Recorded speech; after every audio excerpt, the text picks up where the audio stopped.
Greetings, everybody, and welcome to Midnight's Edge After Dark on the main channel. That's right, we're still under suspension, even though it's under appeal. By the time they appeal it, well, I've already done my time, so what the fuck's the point? I better get a freebie next time. But that ain't gonna happen with YouTube. You're muted, Jesse. It's gonna stay on behind the scenes until like January. That's what the appeal will get rid of. Oh, either way, it's bullshit. Just stupid. They don't read them. They don't read the appeals. So that, of course, is Jesse, my partner in crime. How you doing, Jesse? A lovely day. How about you? Peachy. And we also have with us script doctor as well. How you doing? I'm doing well. How are you all doing today? Glad to be here and glad to have you here. And also with us is the Mexican Iron Man, Mike. How you doing? Arriba, andale. Don't sound so excited. Yeah. Someone ate a rabbit chicken for breakfast. Yep. Two. Yep. Two rabbit I got a little spring in my step. Hey! Whoa, what happened? Angry old lady. Took me a while to realize that was a lady and not a man. Sometimes it doesn't matter. Yeah, at that point. What? All right. So, how's everybody doing out there in the chat? Let's say hello to everybody real quick. We got Lindsay hanging in there with a wrench. We got Goddess of Women also as well with a wrench. How you ladies doing? We got Eagle Fang for life. Eagles don't have fangs. I hate to tell you that. Keith Howard's here. Joker Voice is here. We also have Night Raven. How you doing? We got Darth Scipio. We have Mr. Plague Doctor. Don't get too close. Mr. Dragon's here. And also here is Culture Casino with that hair. How you doing? Hello. I'm doing great. It's Cuddles. That's right. I rolled in. How's everything in the world? I noticed that we are talking some fun stuff. I mean, Friday the 13th, a little bit of Rocky. It's good. Yo. And we've got Rocky makes me happy. Yeah, it does. We got SP4H here. We got Professor Gray just saying hello to a few people. We got Eric Rung Madsen. We got Willie Woodward here as well. How you doing, Willie? We got Michael Gonzalez here and so many more. Welcome, everybody. Spider Unlimited already sent us a super chat. Says, I hope Rocky 4 Director's Cut is just one long extended music video or musical. There's no easy way out and there's no shortcut home. Giving can't be wrong. Sorry. We're gonna need a montage.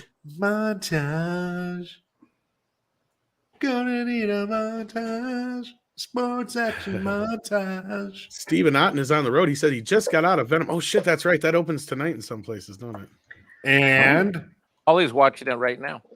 Good, bad, fun. What? He's not watching Mrs. Slant on Grey's Anatomy tonight? He had me set up the DVR and then he went to the movie. I don't have TV. Ooh.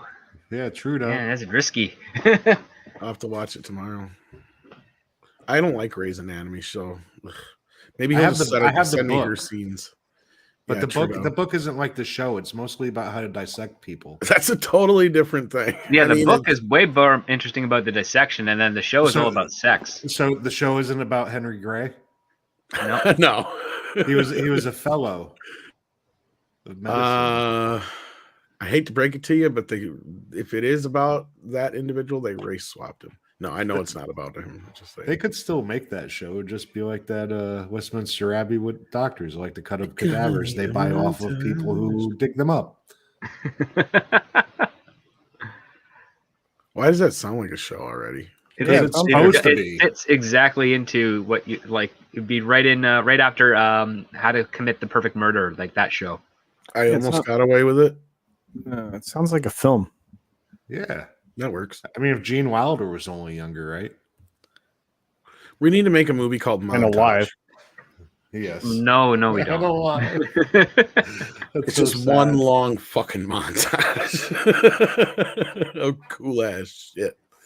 That'd be awesome, man. Sign me up for that. That'd be tiresome after 10 minutes. Show a little improvement to show them all what's going on. So yeah, we got some Rocky 4 news. We got some Friday the 13th news. We may talk about some other things too. As you saw, we dropped a video earlier here on the main channel. that was pretty interesting. I don't know if everybody got a chance to see it yet. I did watch yeah. that. Yep. Yeah. Mixed feelings. Mixed feelings. I do too. I like the idea, but the fact that they don't really have anything to work off of for Empire and Jedi, and the whole story is in the first movie, makes me very leery as to what they will do. Well, hypothetically saying.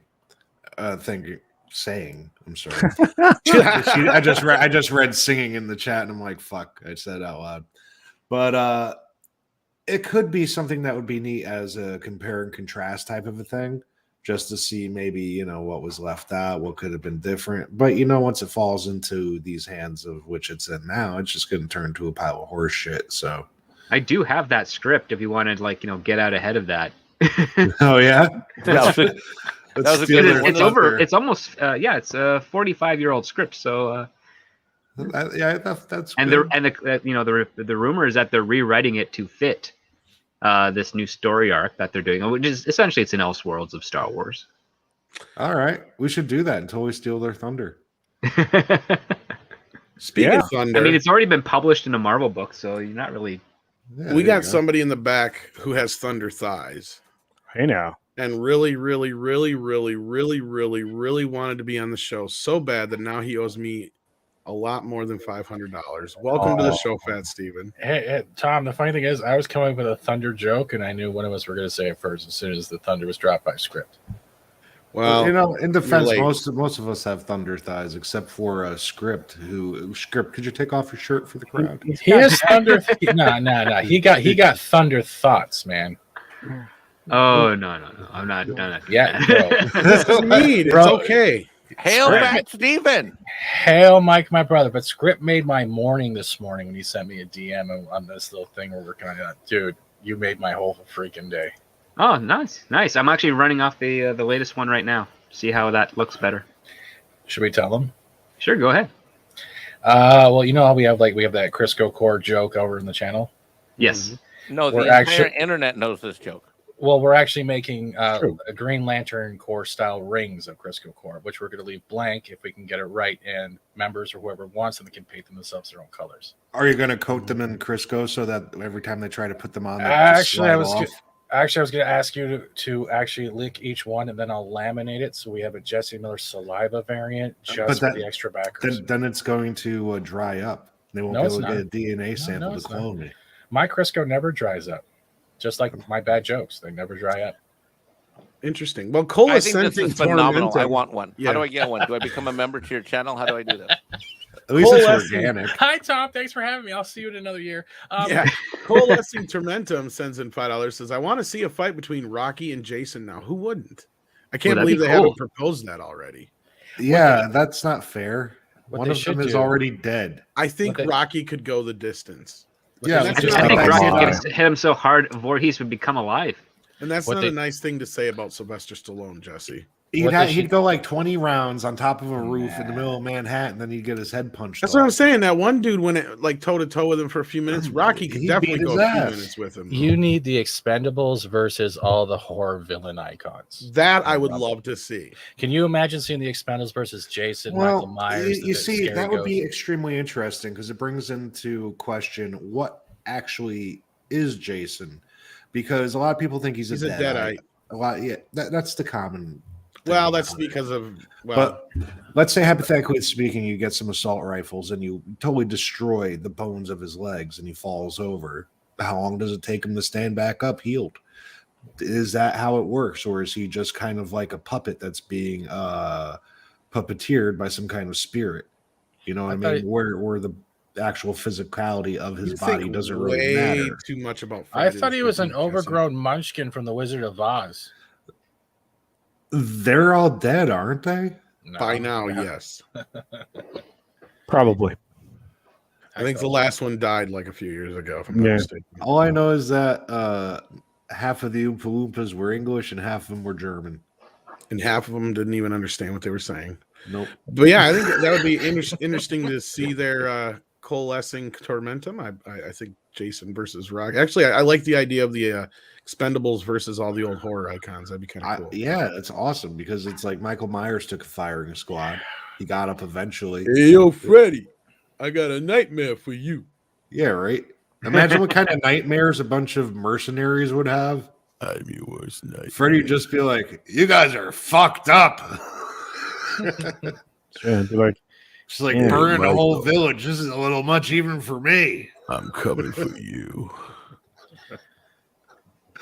Got us I a saved win. you for That's last. a really good I could've impersonation. Killed you It is. 17 times. That's because I love that movie. He grabs that mic and he's like, "Man, I'm coming for you."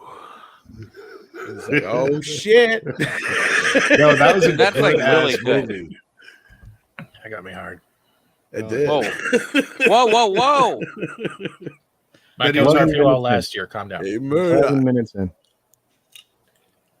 In case anyone we can hasn't seen it, change. excellent. They can change. Everyone can change. Yeah. So, what's being added exactly into this? 40 minutes of montage. 40 minutes. Wow. He's training. It's Rocky training and Drago training for 40 minutes straight. Like, you know, like I'm going up the mountain. Like, you get to see me going down, you know? Like, up and Hey. down. You know, do you think this is where they're going to put all the extra footage of Ray training in the Star Wars movies? No, I think this is where they're going to show Rocky punching down the tree log that he carries up the mountain. Oh, really? Because he doesn't chop it, he has to punch it. Yeah. Are you I fucking think it kidding should me? be down. That's in there? No, it'd be better if it was 50 minutes of Rocky trying to get their hooked on phonics tape. Hey, yo, this is stupid.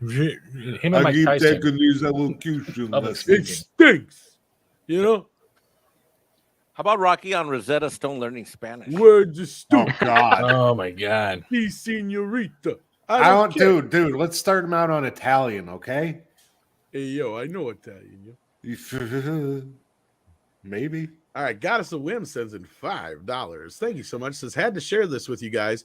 Been watching What If with my mom. She said, so is this a series that what if Captain Marvel was relevant? That Nicely done. was pretty funny. She is used quite frequently in it. Yeah, I've heard. Nikki D says, why in heaven's name are we getting the Bodyguard remake? Can't these cultural vandals show some restraint? Wasn't that Bodyguard actually a remake of another movie anyway? I think so, if memory serves. I Yeah. think Yeah, but so. I kind of remember a trailer for this. Isn't this going to be like an even shittier version of the Bodyguard where he's all cucked out or something? Well, that would not make him a very efficient bodyguard. Yeah, but I remember something about this that it just looked terrible. Who's in this? Sorry. Sorry. I don't know who's in it offhand. I did hear something about it, but you know, at least the original Bodyguard, or the one from the 90s or whatever, at least Kevin that was Costner, yeah. yeah, the one with Costner and Whitney. Houston. Like at least that one was like a romance movie that guys could see because it had Kevin Costner in it kicking ass. It was also because that one song just made that movie Whatever known you too. want. Oh, Dolly Parton song, yeah. I would do anything. Yeah. See, I never saw The I Bodyguard because I think that that's totally a chick flick, and I don't think there's any excuse to watch that if you're a man. That's just what I was saying. Is It's there a is. waste of everybody's time, and don't watch it because Watch if you really Roadhouse. wanna watch the shit, Roadhouse watch is good. Watch Roadhouse. Roadhouse again. is good, but I will say this: don't listen to Jesse. The Bodyguard is actually a pretty decent film. Yeah. Yeah. Okay. So if anybody knows who's in it, I did hear something about like they're doing some kind of weird switch to it though. Like The singer is a man and the bodyguard. yeah, is that what's going on? Got us. I'm Yeah, I just told you it was speculating, something I have no idea. stupid. I heard something like that. Oh, Bodyguard's so thin, even if she does take a bullet about for the you, it'll just pass Bodyguard? right through. Oh, Sean Right. Carter. How about the that's- Bodyguard that's is a so- woman that's stunning and brave, and she's bodyguard to Justin Bieber? Well, supposedly the actual singer is going to be Latina. This was 17 hours ago. Is Oh, it Ricky what? Martin? No, it's just. Actually, I would watch it if it was Ricky Martin. bang. She And he falls in love with Just his for that. bodyguard, This is Ricardo. no fucking joke. I got a Ricky Martin story. It's not that exciting, but it's kind of funny. Cardi Now, when I B. worked in radio, it took like we get these radio discs that would come in, and we work them in our rotation, and generally they'd work in after about 2-3 weeks, they'd be in the normal rotation, right? Even if there's a bigger song, it'd still take a while. No shit, when Livin' La Vida Loca came out, that motherfucker was in our rotation like fucking 6 times a goddamn day. I'm like, is there a reason why we're playing this fucking song so much? Living the vida loca. It was a That's huge exactly what the thrust, audience hit. thought. Thrust. That's how he feels his tortillas. Yep. Because we weren't even a pop station. We were a country/AC station, right? Wait, what? Yeah. And you're playing what? Living La Vida We're Loca. playing. That's what I said. I'm like, what That the makes fuck? no sense. Get We're the hell supposed to out be of here, playing Tom. Kenny Rogers and fucking Tom, Randy Travis and John Mellencamp. What the fuck is this Come shit? on, Did Tom. your producer- I did was your born that producer have a night. crush on him? Alabama. I was Yeah. born that night, not last night, Tom. Come on. Seriously? Tom, did you see the interview from the 28th? That was the interview with Matthew Lopez and how he's wanting to push a Latina. And supposedly we're Well, that's looking not a at nice thing to either do. Cardi B or Tessa Thompson were suggested for the film. I mean, it may not be illegal to push women, but you shouldn't. No, that's Even if Cardi B Latina. doesn't strike me as an actress. Or Latina. or a singer. Well, look at Justin Trudeau. Or We his thought talent. Aladdin was black. For Christ. I don't look at Justin Trudeau. That's why my cable TV's been cut for the whole building. I didn't want anyone else to look at it either. Look, Oh, if you want to have a better morning, just wake up, make a cup of coffee, and listen to Sticks, X, and the Hammer. Actually, I just have you on repeat. It helps me go back to sleep, and I feel very manly afterwards. I've been doing the ASMR, or as I call it, the ass smear. I love Asmir, especially when you're talking about butter. Oh yeah, or avocado stuff. Oh, the avocado's only on Fridays because I'm trying to watch my gluten intake. Okay, I don't know what's Midnight's happening. Edge ASMR. I don't know what's I don't happening know right what now, but I know gluten it's not in my contract with Tom. I know that. That is true. You guys, that My is in safe the word contract. is Mike. Well, mine is I don't Wait, what? have one. Cesario No. JPN says, who was asking about the Sega Genesis last week? Brazil has a video game industry based on the Sega Genesis. Cloth Map on YouTube has a video on it from bootleg consoles to Brazil only Genesis games. That would be Andre. Mm-hmm. And Andre does not play anything or know of any games that go past the Sega Mega Drive, as he calls it. No, I can look it I up for still you don't right know now, what a bro. Sega Mega Drive. It's the Sega Sega Mega Drive Genesis. was Sega Genesis. Oh, Yeah.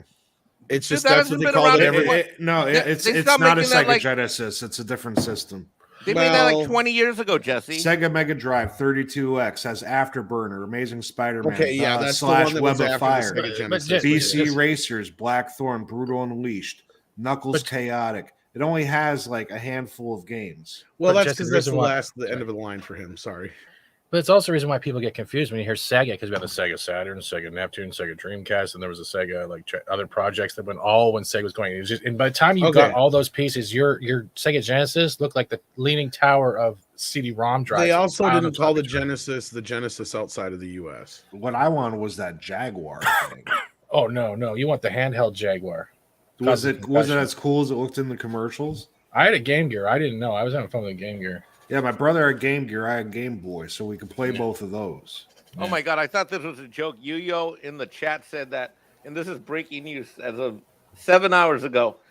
Shakira, the international global phenomenon, and I know her. the woman that should be my future ex-wife, has been attacked by 2 wild boars. And ladies and gentlemen, they were wild boars, not rabbit chickens.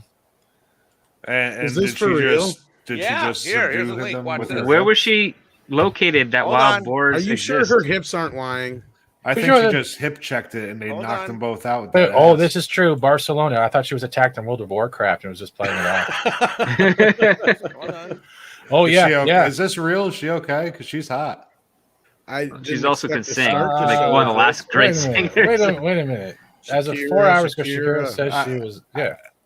I can only do one of my senses at once when things look such a way. Here you go. At Got it least you right didn't here. say it was woman hating white men. Not that. Sorry, that's my porn. Sorry. There we go. Shakira. Shakira said she was attacked by 2 wild boars in Barcelona. Let's get the hell out of here. Barcelona, Spain. The singer took Instagram to explain her harrowing tale of being chased by bacon. Yeah, and stole her So, bag while she was in the They park. stole her bag, huh? Oh man, that sounds like it was coordinated. Yeah. They're organizing now. Shit. Organizing boars. Uh, They were taking my, what did she Wait have a in her minute, bag? wait. A fucking they were sandwich or taking my what? bag to the woods with my mobile phone in it. They've destroyed everything. She then asked her 8-year-old son about the incident. Be allowed to tell the truth. Say how mommy stood up to the wild boar. Oh shit! And the kid just wants to say she lost it. She got upset and threw it out the car window. That sounds like The kid got home and looked up the word emancipation. That's pretty much what happened. The boar probably just wanted her stash. While the incident seems bizarre, Shakira is just one victim in a string of attack. What is this, a gang of boars? Is Like it I said, robbing yeah, celebrities? This is an cannot issue. be a real story. You know why this doesn't It's happen? totally in real. America? CBS News. Well, It's on the BBC News too, but Jesus Christ! Even if it's a wild boar, we will eat it. Yeah, That's why this shit don't Yeah. happen in America. That's fucking free beef or free What beef. the Free fuck? pork. technically, the boars Where- only give you one experience. Where was her with man companion when this happened, and why did not he provide a shield of defense against this wild boar Yeah. attack? You just Does read she the have article. one? He's 8 years old. No, but I mean the man, not her son. You I think mean she the would have man. a bodyguard? Where's the dude? She did. She's 8 years old. He's 8 years old. 8-year-old. No. She can't Yeah, afford yeah. no more. It's the He's 8 years paparazzi old, guard. The hips Yeah. ain't been bringing in the cash like they used to be. Yeah. Is he packing? Ever since they separated a little. He's packing a That, super that right soaker. there, would have been a job for Mexican Iron Man to defend Shakira. I could have come in there with my Mexican Iron tortilla sombrero suit. I could have used my guacamole. Well, that's your Just like fault in you're part not in one. Barcelona or wherever she's Mike, at. you would have been eaten alive by the boars, and only her cell phone would have survived. Mikey would Yeah. just look over his shoulder and shoot a tiny Sebastian's little right. missile at the boar. This It was boar man- thing sounds like something right out of South Park. No It was shit. Man Bear Pig. It's Yeah, it was true. Man Bear Pig. I found it on 3 different news sites already. No, Man Mhm. Bear Pig Alright. killed Satan. That was a big story arc. That It's was like super crazy. cereal. He killed Satan. Wait, was this secretly a deleted scene from Venom? Let There Be Carnage. Could have been.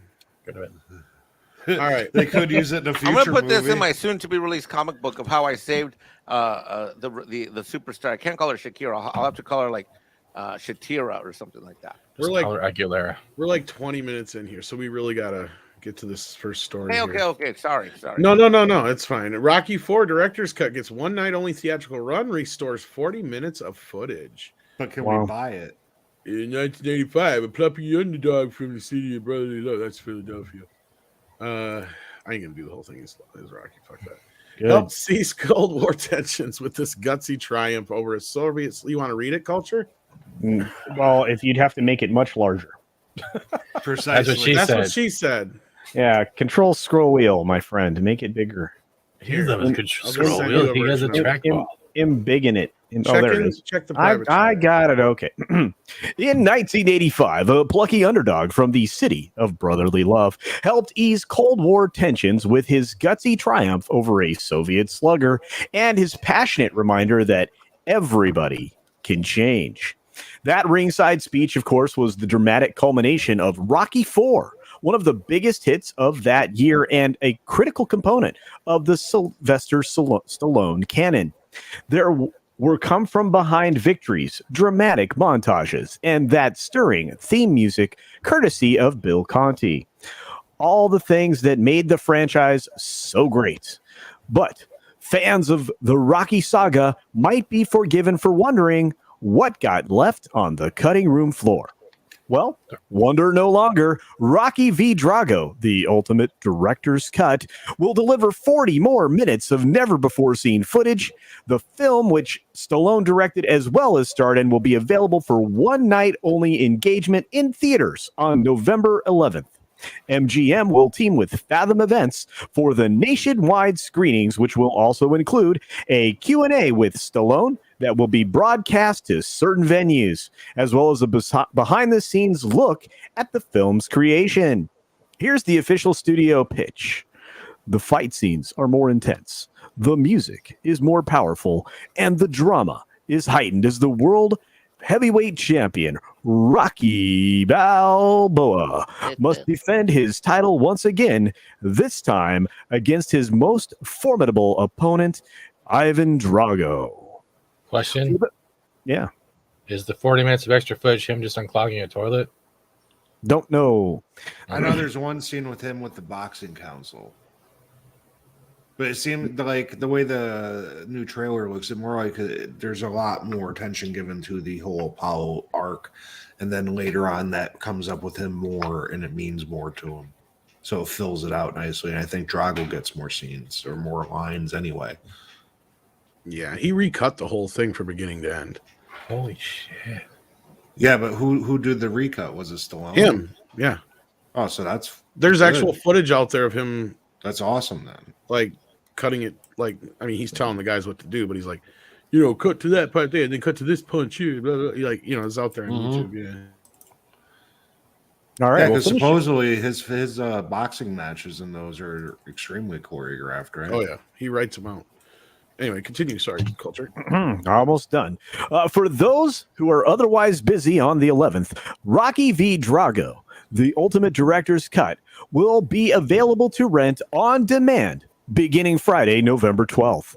In addition to Lundgren, the film features Brigitte Nielsen, Burt Young, Carl Weathers, Michael Pataki, Robert Dornick, Stu Nahan, Talia Shire, and Tony Burton. It also sported a turn from renowned Mikhail Gorbachev impersonator David Lloyd Austin. Most of these people are dead. How are they getting them back? I don't know. Holograms. That was a bad joke. I'm sorry. Continue. It's okay. I only have bad There is no jokes. more continue. That is it. Oh, well, yeah. So, this is something I've been looking forward to. Yeah. I think it's coming to digital first. I don't know about a Blu-ray release anytime soon. And considering it's MGM, I wouldn't get my hopes up for a 4K. Now you can drink. Other than that, what do you guys think? Let's start with Jesse. I know you were... I'd rather buy it. I know. That's it. I obviously want to see it. I'm going to have to rent it, but I'd rather just My buy guess is it. they'll probably try and sell it to like some streaming company for... Shit, I think they should do this to all the Rocky X amount of movies, time. then put it in a box set for me. No, but it says one night only theatrical run. Yeah, but it's coming to digital afterwards. I know that. Yeah, that's a lot of work to do that. Dude, I'd rather have a physical copy of this thing. For real, on Blu-ray. Oh, I'm sure they will eventually. I just meant that it being MGM, they're not really well known for doing 4K.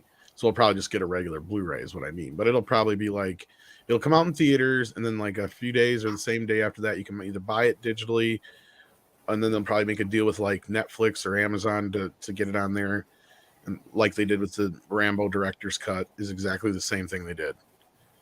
Which is basically the international cut, but yeah. Right. You're right, Thomas. But it says November 11th you'll have an exclusive engagement via MGM and Fathom, followed by the feature being available on demand the next day.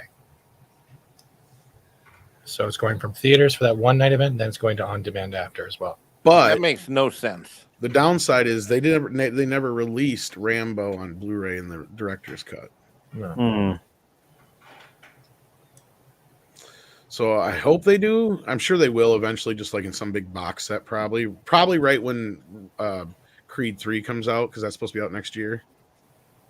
I'm playing the long game on this one. I'm waiting for Stallone to pass, and then I'll just get the Stallone collection that has everything.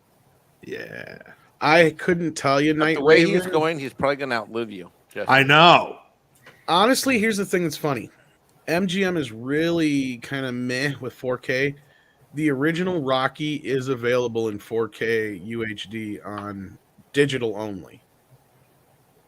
So like I said, until they like maybe put together some massive box set or something like that, I wouldn't know. And it's plausible they did this cut in 4K, because if they probably scanned it for the 4K, that's probably where this all came from, is that because for a lot of these recent 4K transfers, they've been going back to the negatives.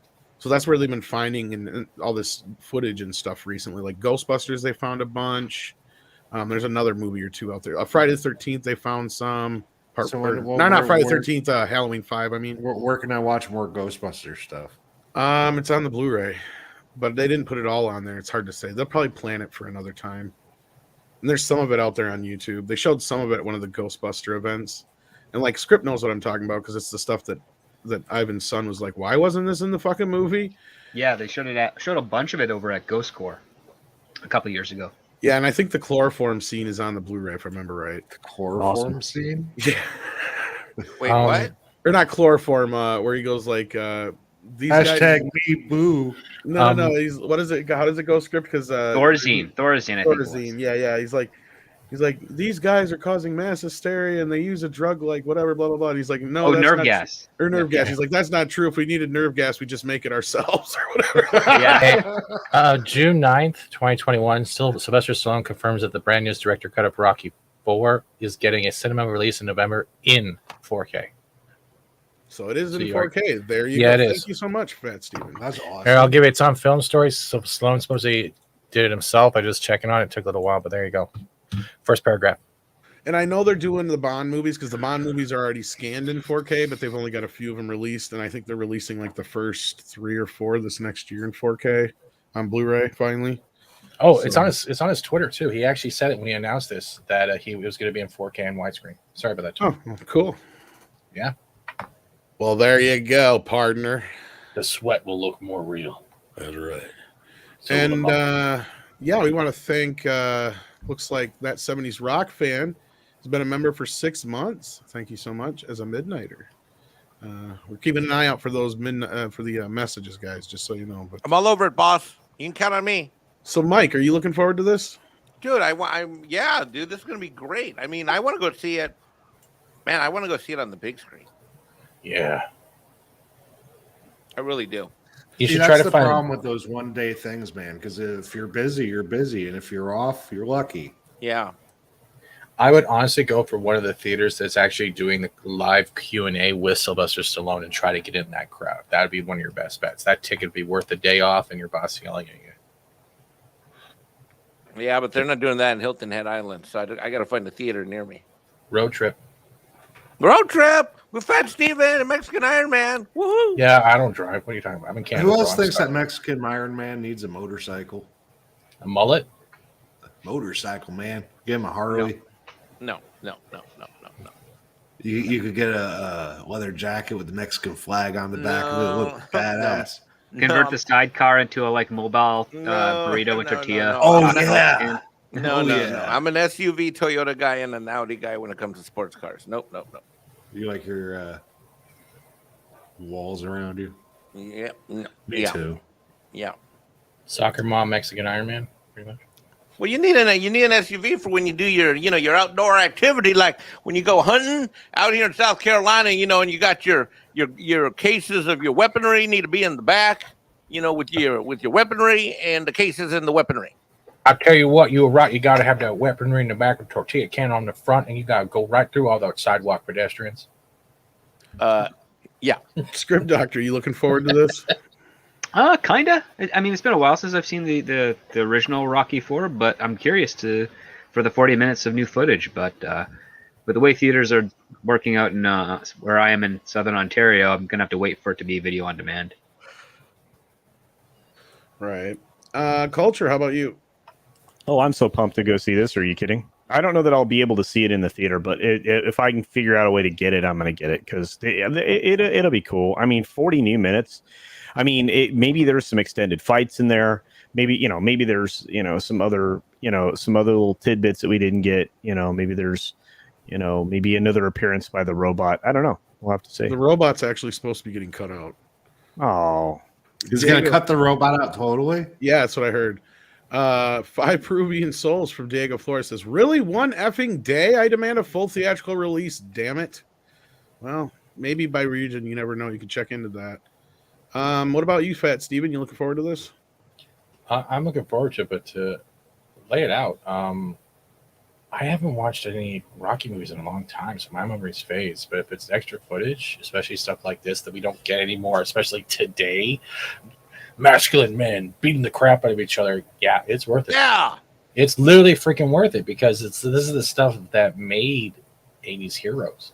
Yep, 90s heroes. You don't get that. We get now boards of wood called Brie Larson, and that's supposed to be a role model for chalkboards. I can't talk about that thing. It is a great masculine storyline too, because it's about this guy who is avenging somebody who used to be his rival, became his mentor and his brother, and he watched him die, and he felt responsible for that. But the reason he felt responsible was because he was doing what that guy told him to do. So he could have disrespected him, and he could have maybe lived, or he thought he was going to live, and he had thrown the damn towel. Exactly. that put him through a lot, man. Adrian. Apollo made him into the man he was. He was he was a whole different animal before he met Apollo. He lost the eye of the tiger, man. Mickey told him how to be like a badass, but Apollo made him a professional. Let's be real. Mickey taught him how to take a beating. Hell yeah. Apollo taught him quick. How to win.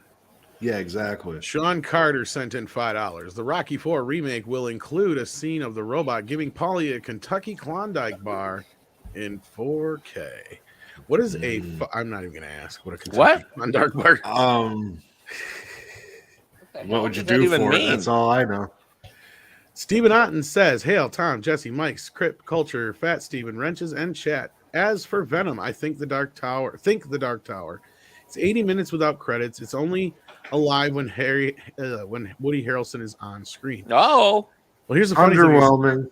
I could go see it, but I'd have to end the show in like 30 minutes to go see it. Oh God!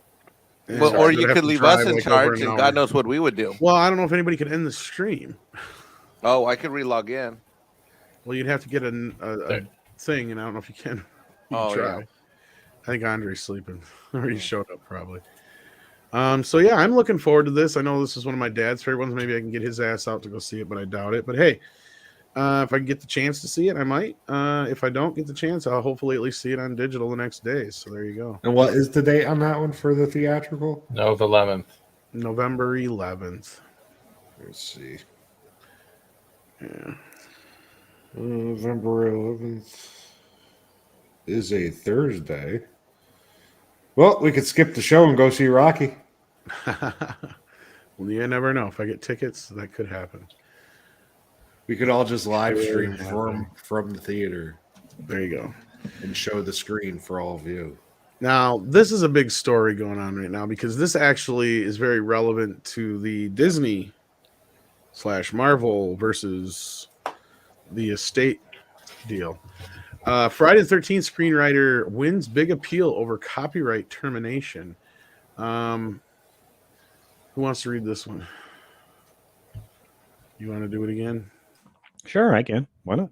All right. I did not need to know that, Fat Steven. Okay, fantastic. Friday the 13th screenwriter wins big appeal over copyright termination. Victor Miller is set to reclaim the domestic rights to the franchise from the producer. This is from Eric Gardner. It was produced this morning, and it's an interesting story. Victor Miller once scared moviegoers with Friday the 13th. 4 decades after penning that influential horror flick, which prompted numerous sequels, he's scored an important legal victory that may frighten Hollywood producers. On Thursday, the Second U.S. Circuit Court of Appeals affirmed a win for him in a copyright termination battle. As a result, he's set to reclaim the domestic rights to the franchise. Miller attempted to leverage the part of copyright law that allows authors to reclaim the rights to what they once created after waiting a statutory set period of time. It's not unlike what the heirs of comic book creators are now attempting to do against Disney. Although there are important differences given the Marvel comic books at issue were published before copyright law was changed in the mid-1970s, the Friday the 13th came afterward. And in alignment with Disney's argument, Friday the 13th producer Sean Cunningham argued that Miller contributed his screenplay as a work made for hire and that it was ineligible for termination. In September 2018, a federal judge ruled it wasn't a work made for hire. The appeal hinged on Miller's membership in a screenwriters union. Cunningham's company argued that weight should be placed on how the Writers Guild of America collectively bargains for working conditions, and as such, Miller should be deemed an employee with no standing to terminate copyright. The finding that he wasn't an employee under copyright law conflicted with the National Labor Relations Act. It was further posited by said producer. The Second Circuit, after a very lengthy delay, annoyed Friday the 13th fans for waiting for sequels. Let's try this again. The Second Circuit rejects that argument and concludes Miller was an independent contractor when he wrote the screenplay and is therefore entitled to authorship rights. The Copyright Act and the NLRA serve altogether different purposes and focus on different economic sectors, writes the Circuit Judge, my goodness, I can't speak. Sorry. Circuit Judge Susan Carney, referring to one time the Supreme Court took up commissioned works and works for hire. She adds, the Supreme Court explored extensively in Community for Creative Nonviolence versus Reed, Section 101 of the Copyright Act. Uses a more restricted definition of employment, one aimed at limiting the contours of the work for hire determination and protecting authors, the individual creators of works whose foundational value of the Constitution itself recognizes and Congress has expounded upon. In the labor and employment law context, in contrast, the concept of employment is broader, adopting a more sweeping approach suitable to serve workers and their collective bargaining interests and establishing rights, their safety rights, and pay rights. For example, the Second Circuit panel advises that the determination of whether an individual is an employee will thus vary within different statutory schemes, and here there's no sound reason to depart from copyright law's understanding to mirror labor's law.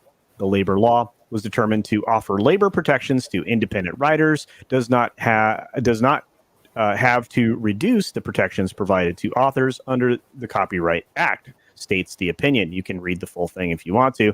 I already felt like I read, basically the whole Bible to you guys. Yeah, that was pretty ridiculous. So anyway, the decision is a victory for Mark Toberoff, an attorney who has made a good career of representing authors seeking to enforce copyright termination rights. As for Cunningham's company, it might seek a rehearing before a fuller panel at the Second Circuit. If that fails, there could be a petition to the Supreme Court, which might be intrigued by the novel overlap of intellectual property law and labor law. And there is still reason for the settlement, given that the producer retains non-exclusive foreign rights as well as intellectual property derived from Friday the 13th sequels, including maybe the monstrous Jason character that showed up later in the franchise. So there you are. So is that saying he can possibly have rights to that? Okay. Yeah. It says he might get everything. Yeah. That's kind of what it looks much. Can I ask me quickly to that culture? Yeah.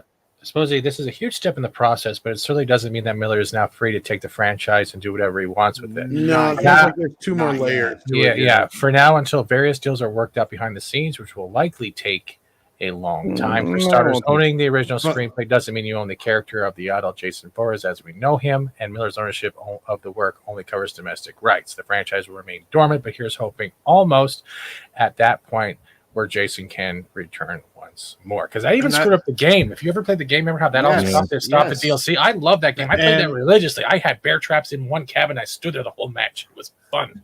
There's a bar that you can put 3 of them across the front door and be a and then you get that one stupid teammate that steps on all 3 of them. Like, dude, you ever when they follow you and you put out a bear trap on a carpet? Oh my god! I'm like, here, purpose to you. And that's why I put the keys in front of it just to troll everyone on my team. But what this does is that, like what you just read out, is that what's always been the argument, right? That Jason is separate because they made. But now it sounds like that may not be the case. Yeah, what this is doing is it's clarifying that Jason is just derivative of what was set forth before, which he is.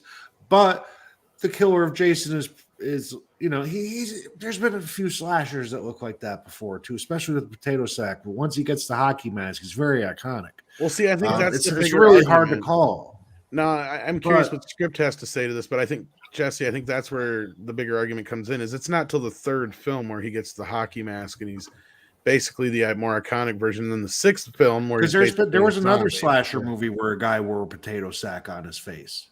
Yeah, talk about Trick or Treat. There was Trick or Treat, and then there was a Scarecrow movie. Well, there was like the Town That Dreaded Sundown and shit like that too. Yeah. Dude, that's about a real story. So, script. How do you think this is going to pan out, or what do you take away from all this? Especially as the writer.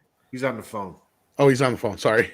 Okay. Well, so since he's still on the phone, Mikey, since from the law aspect of this, do you have anything you can assess? I really don't. I think this is, well, where do I start? Here's what I want to say. What we have to, there are two big things going on. One aspect is the whole issue of these types of legal cases and what's going to happen vis-a-vis Disney, vis-a-vis all the great characters that we've grown up with. This is very fascinating. This has huge ramifications. I also think that we have to look at the backdrop of what happened with this recent acquisition, this recent merger of this very writer-friendly agency that's now absorbed / merged with the much larger. We talked about. I don't want to get back into it now because we talked about it at length the other day on, I think, Midnight's Edge. But these are interesting times. These are very, very fascinating, interesting times, because if the little guy wins here, I think that's a huge win for us as fans of different properties. I mean, let's just look at the practical thing. This lawsuit played out that one of the first comments we got in the chat today, and I can't remember who did. I wish I could. Maybe one of you guys remembers. He says, "Oh, great, we don't know when we're still not going to get Friday the 13th again." And you know what needs to happen? What needs to happen is writers and the creators need to get, this work for hire crap thing needs to go away. I mean, you're either a writer and a creator that writes and creates something, or you're not. And all of these producers and these corporations that try to pilfer and try to steal and try to take and basically live off of the fat, off of something else, off of the seed of a tree that someone else planted as a creator, this has to stop, because it's that same type of, I was going to say venomous, it's that same type of leechy type behavior that needs to end. Because the greed of these corporate mongers, the greed of these corporate executives, the greed of these producers, and the hubris and the absolute arrogance of these producers that basically want to get, they want to change 25%, and then it becomes their thing when it was never their thing at all. And in a lot of cases, they weren't even born when the thing got created, let alone appreciate it like we do. These days have to come to an end, because we're the ones sitting here waiting for, okay, well, whoever created, can you just make something else? We're here. We're waiting. All you gotta do is hire some teenagers and kill them. Can we get this done? Well, it's awful. It's awful. It's like what Fat Steven was making the joke. I mean, we're the ones who suffer while these guys, pilfer the things that we. By the way, and it's our money that gave value to all these properties, including Friday the 13th. But Mike, you're saying a good point. The thing is, this is what we've been debating and talking about for years on end, especially more recently, is the fact that Hollywood, as a generalization, has not realized that the crowd controls the money. And if they didn't stop changing it 25% and just let the creators do what they were doing to begin with, they would have a lot more money than they have now. But they don't see that. They're just planting more seeds. They're like, how can we make Jason more woke? I know. Instead of killing people with a machete, let's get him a picket sign and a blue Karen wig and a Starbucks coffee and everyone on that. Yeah, if Jason was, more inclusive, he would kill children too.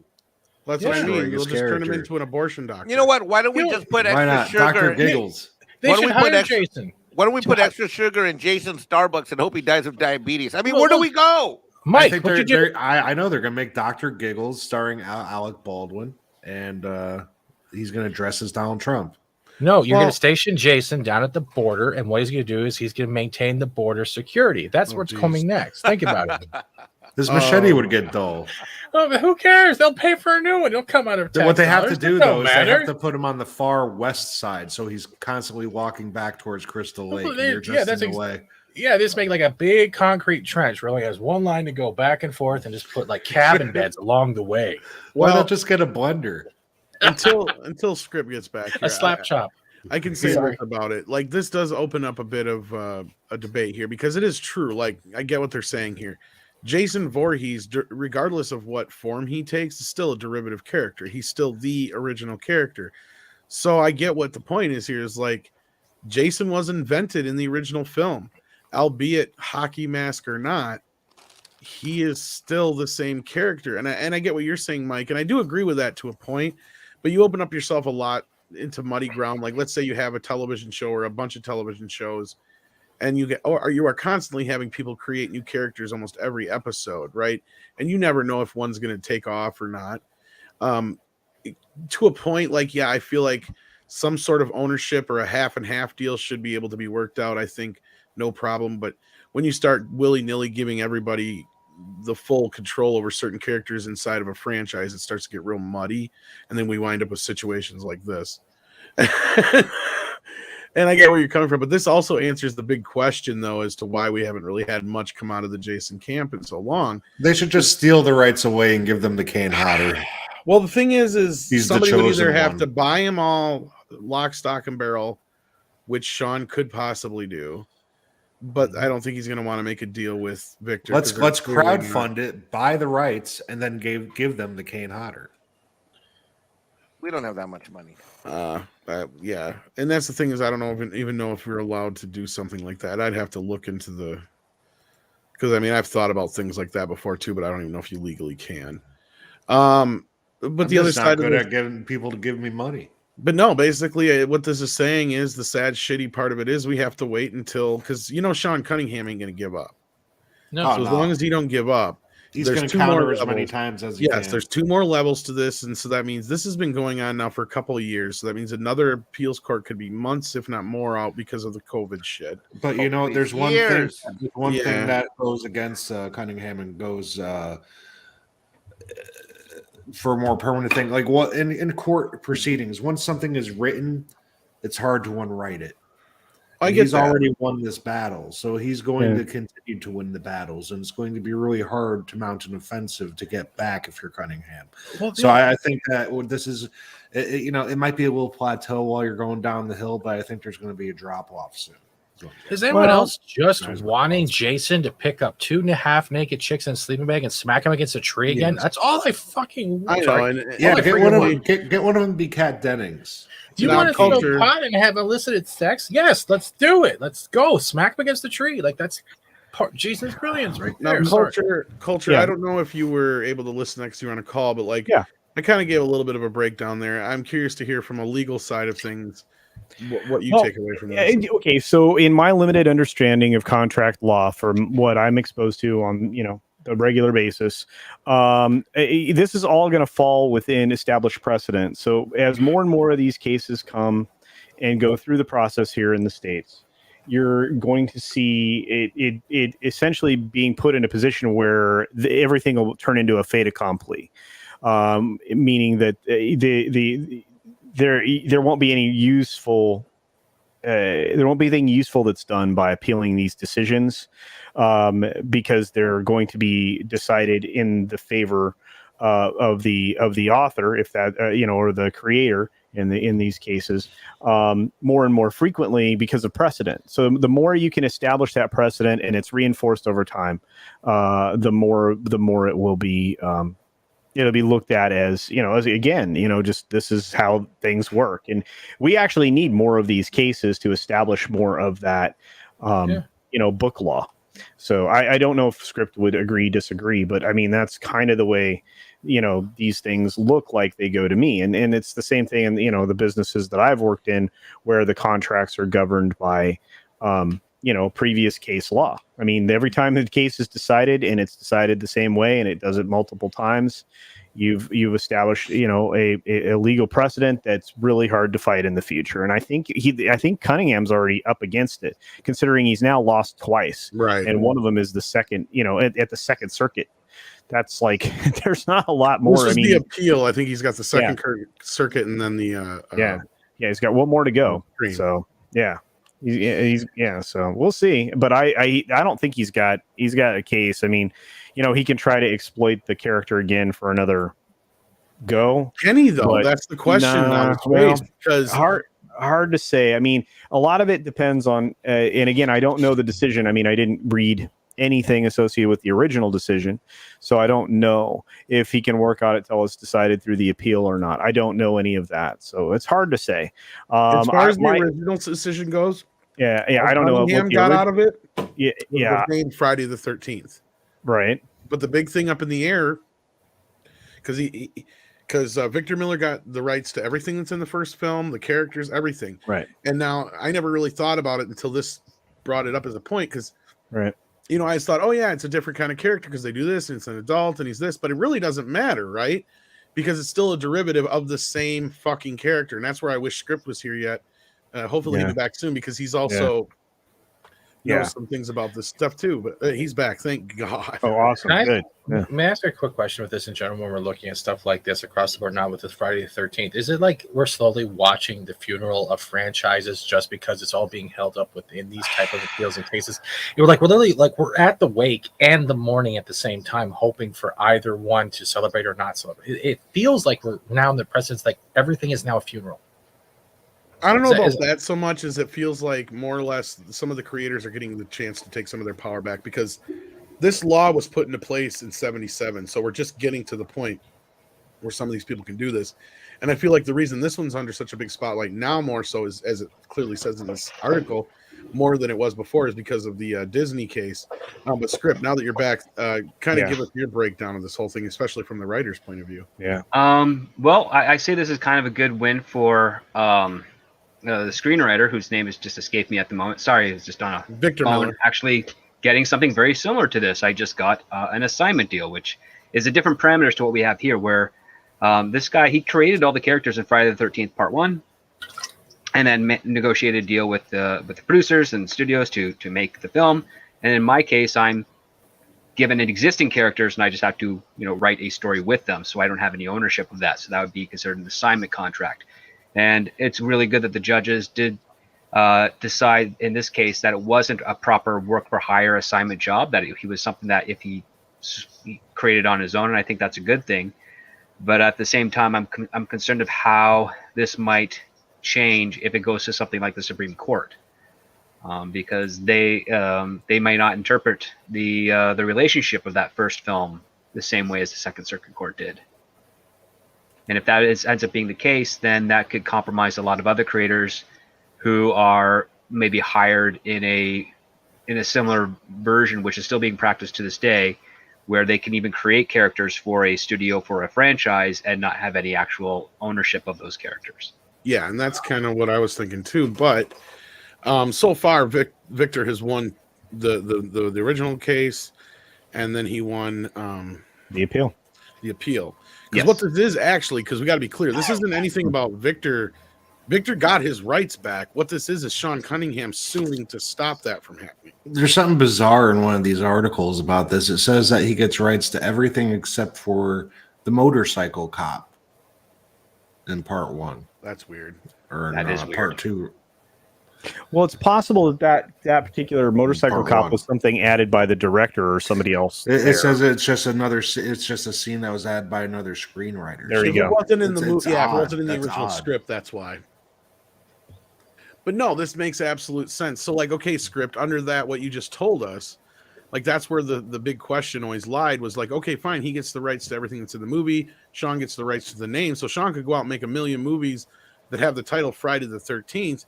But what he can't do now then is use anything that's in the first film. And does that mean he can't do something similar? And at the same time, we brought up the derivative factor of Jason, right? Well, actually, he's derived, not derivative. That's different. But yes. Okay, sorry. Basically, what he could do, he could make any type of Friday the 13th film, and he can refer to those characters in name, but not actually show or use them on screen or develop their stories.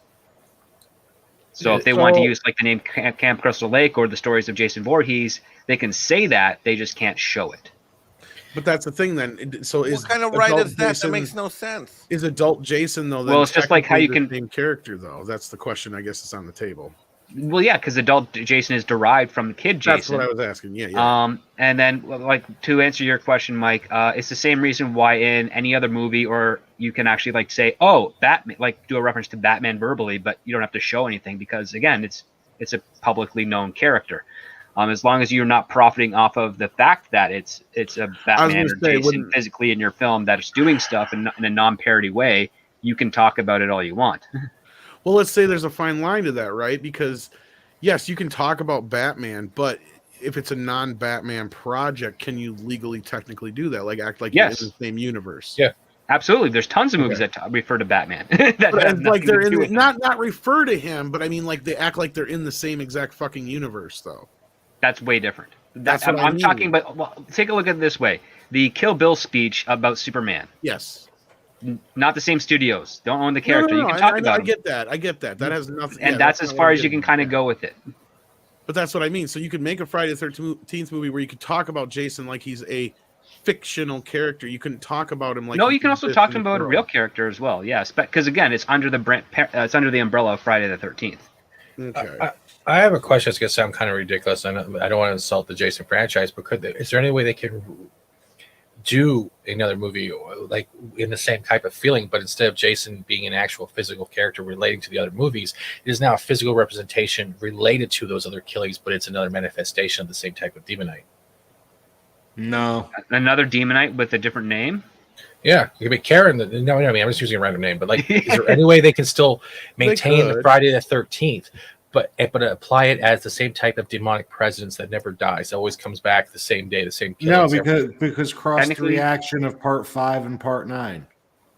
No, technically you could create a new character that has the same gimmick, but the origin would have to be different, and the supernatural aspect would probably have to be a little different too. So but the results can be the same, like an unstoppable killing machine. More than 25%. So script and/or Tom. So in the industry nowadays, have lessons been learned, and now this stuff is settled out for people in the industry now going forward, or this thing still floats? How this case evolves, it's going to affect all kinds of people everywhere. It's going to have a ripple effect. The most positive outcome is that writers that do create original works are a bit more specific in the contract negotiations of what they are able to retain and for how long. Now, question. I have a question. Let's say that we're starting it like a reboot, but not actually a reboot. Let's say like someone, like kid or someone finds the mask of Voorhees, or finds that like a hockey mask. Can they go down and start a whole new trilogy, a whole new whatever it is, a whole new series? You're talking about the Tommy Jarvis storyline that they never did. Technically, yes, but Tommy Jarvis was created by whoever it was that wrote part 4. And I don't know if here's the thing, and that's my Let's complicate a little more, shall we? No, actually, that's the question I wanted to get to script to next, because that kind of falls under what you're talking about right now, because that was a big question that goes along with what Mike was saying earlier. Was this like, okay, let's say for the sake of argument, you're brought in as a work for hire, like you're saying, but you create a new character underneath that umbrella. Where does that set in the rights? Is that all under how your contract's written out? Yes, contract specifically. So, okay, because here's the thing, is the argument made. Okay, Victor Miller, he was brought on to write Friday the 13th, but at that point, all Sean Cunningham had was the name, and he said, make me something like Halloween. Victor Miller, argumentatively, and that's why he's able to hang on to his rights thus far, created the storyline, the setting, the characters, the entire idea that falls underneath that name, even though if Sean Cunningham had more proof that he had come up with more of the storyline, then there would be more of an argument, right? Okay, so after that, though, once you hit Friday the 13th Part 2, no matter who they bring in to write it, it's already an established franchise, IP, all that shit, right? So at that point on, if you create new characters, who owns them?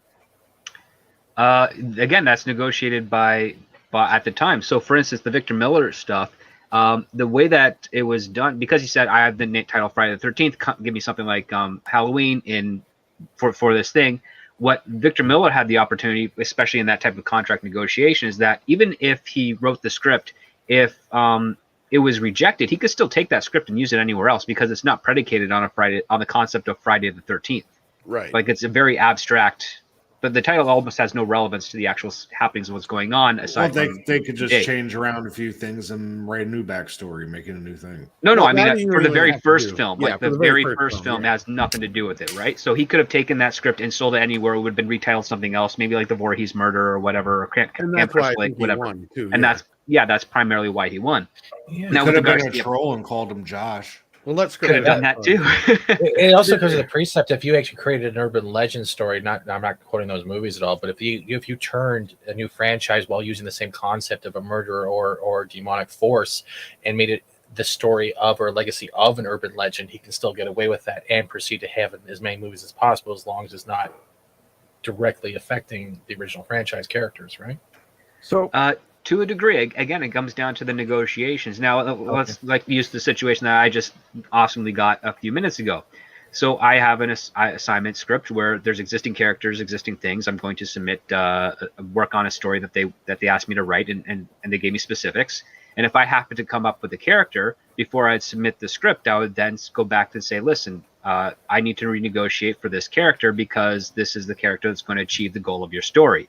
In which case they can either reject it and terminate the idea, which is perfectly fine, or we can go back and add another clause to the contract saying that I own this character pertaining to this series, and any use of that character in future iterations would require a payout to me. And that's part of the negotiating aspect of screenwriting. Now, not everybody is able to negotiate that. I'm also thinking like, even if I do come up with that character, they're probably going to reject it and just say, make it work in some other way or use this existing character to do what I'm having the new character to do. And you just go from there. That's give and take. But yeah, like that's kind of like the way it is. The way it should really be is that if you are a screenwriter and you're an assignment gig and they're saying, either they give you the parameters of you can use these existing characters, or whatever character you make under this assignment is still owned by the studio and not you, because this is an assignment, project. And in that case, as a writer, I'd strongly advise make the characters great, but don't make them so great that you'd want to make money off them in the future. I actually have an example of or that. Or kill all of them off except for the killer. It's actually within the Friday the 13th franchise. Adam Marcus, who directed and wrote Jason Goes to Hell, he's been planning on doing a Creighton Duke like character movie because he can't get the rights to Creighton Duke because it's owned by basically Sean Cunningham. So he either has to pay the rights or get it written off. It's like a whole convoluted thing. He's working same on thing with regards to the characters in Star Trek, Nick Locarno and Tom Paris. It's the same character, same actor. They just had to change the names because they didn't want to pay the guy who wrote that episode, because that guy had a stake in the creation of that character for that episode of The Next Generation. Wasn't he also Mr. X on the X-Files? Robert Duncan McNeil? Not, I don't know his name. I don't know. But Culture has some breaking news for us here. But before we grab that, Pablo Papano says if Victor Miller had the rights, I don't think the franchise would have reached its height. That's a very good point, but we'll never know because he didn't. But the guy who kind of ushered it more along was Frank Mancuso Jr. Yeah, because he would have went down a completely different road. Oh, very potentially. Just because of that ending from the first one with when jumping out of the water, he would have went down a whole different road. Probably still would have been a kid, never got big, never got strong. He would have been like some kind of weird being. We don't know. Not a big ass cool Jason. Yep.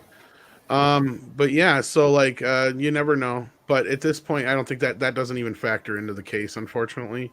It just factors into the fact that it's lucrative, and they'll no matter what happens, it's within Victor Miller's interest to work something out with whoever, right? Yes. Absolutely. Well, that's one thing to always keep in mind. Yeah, Sean Cunningham is likely, if he's going to go anywhere, the next step's the Supreme Court. The question is he have enough will to get there? And it's not only that he has to sit down and say, well, is it worth it more to me to just probably buy Victor out, maybe, than it is to just keep going with this in court kind of thing? And because eventually what happens if you get to the Supreme Court level and they just decide they don't want to hear it, it's not important. If they don't want to hear it, you still lose. If they hear it and you lose, you really lose, and then everybody else hates you because now you've established a deep precedent with the Supreme Court. Exactly. And that's what I was going to get to, Culture. Thank you. As I was going to say, because that's the reason this court case is so important now, is that it's probably gonna predicate what happens down the road with a lot of other cases. And I have a feeling if this case does finish off the way it is, you're going to see a lot more people go after the rights to things. Because has John Carpenter even tried to get the rights back to Halloween yet? Because I bet you he could. He can't, because Bob Clark technically has them.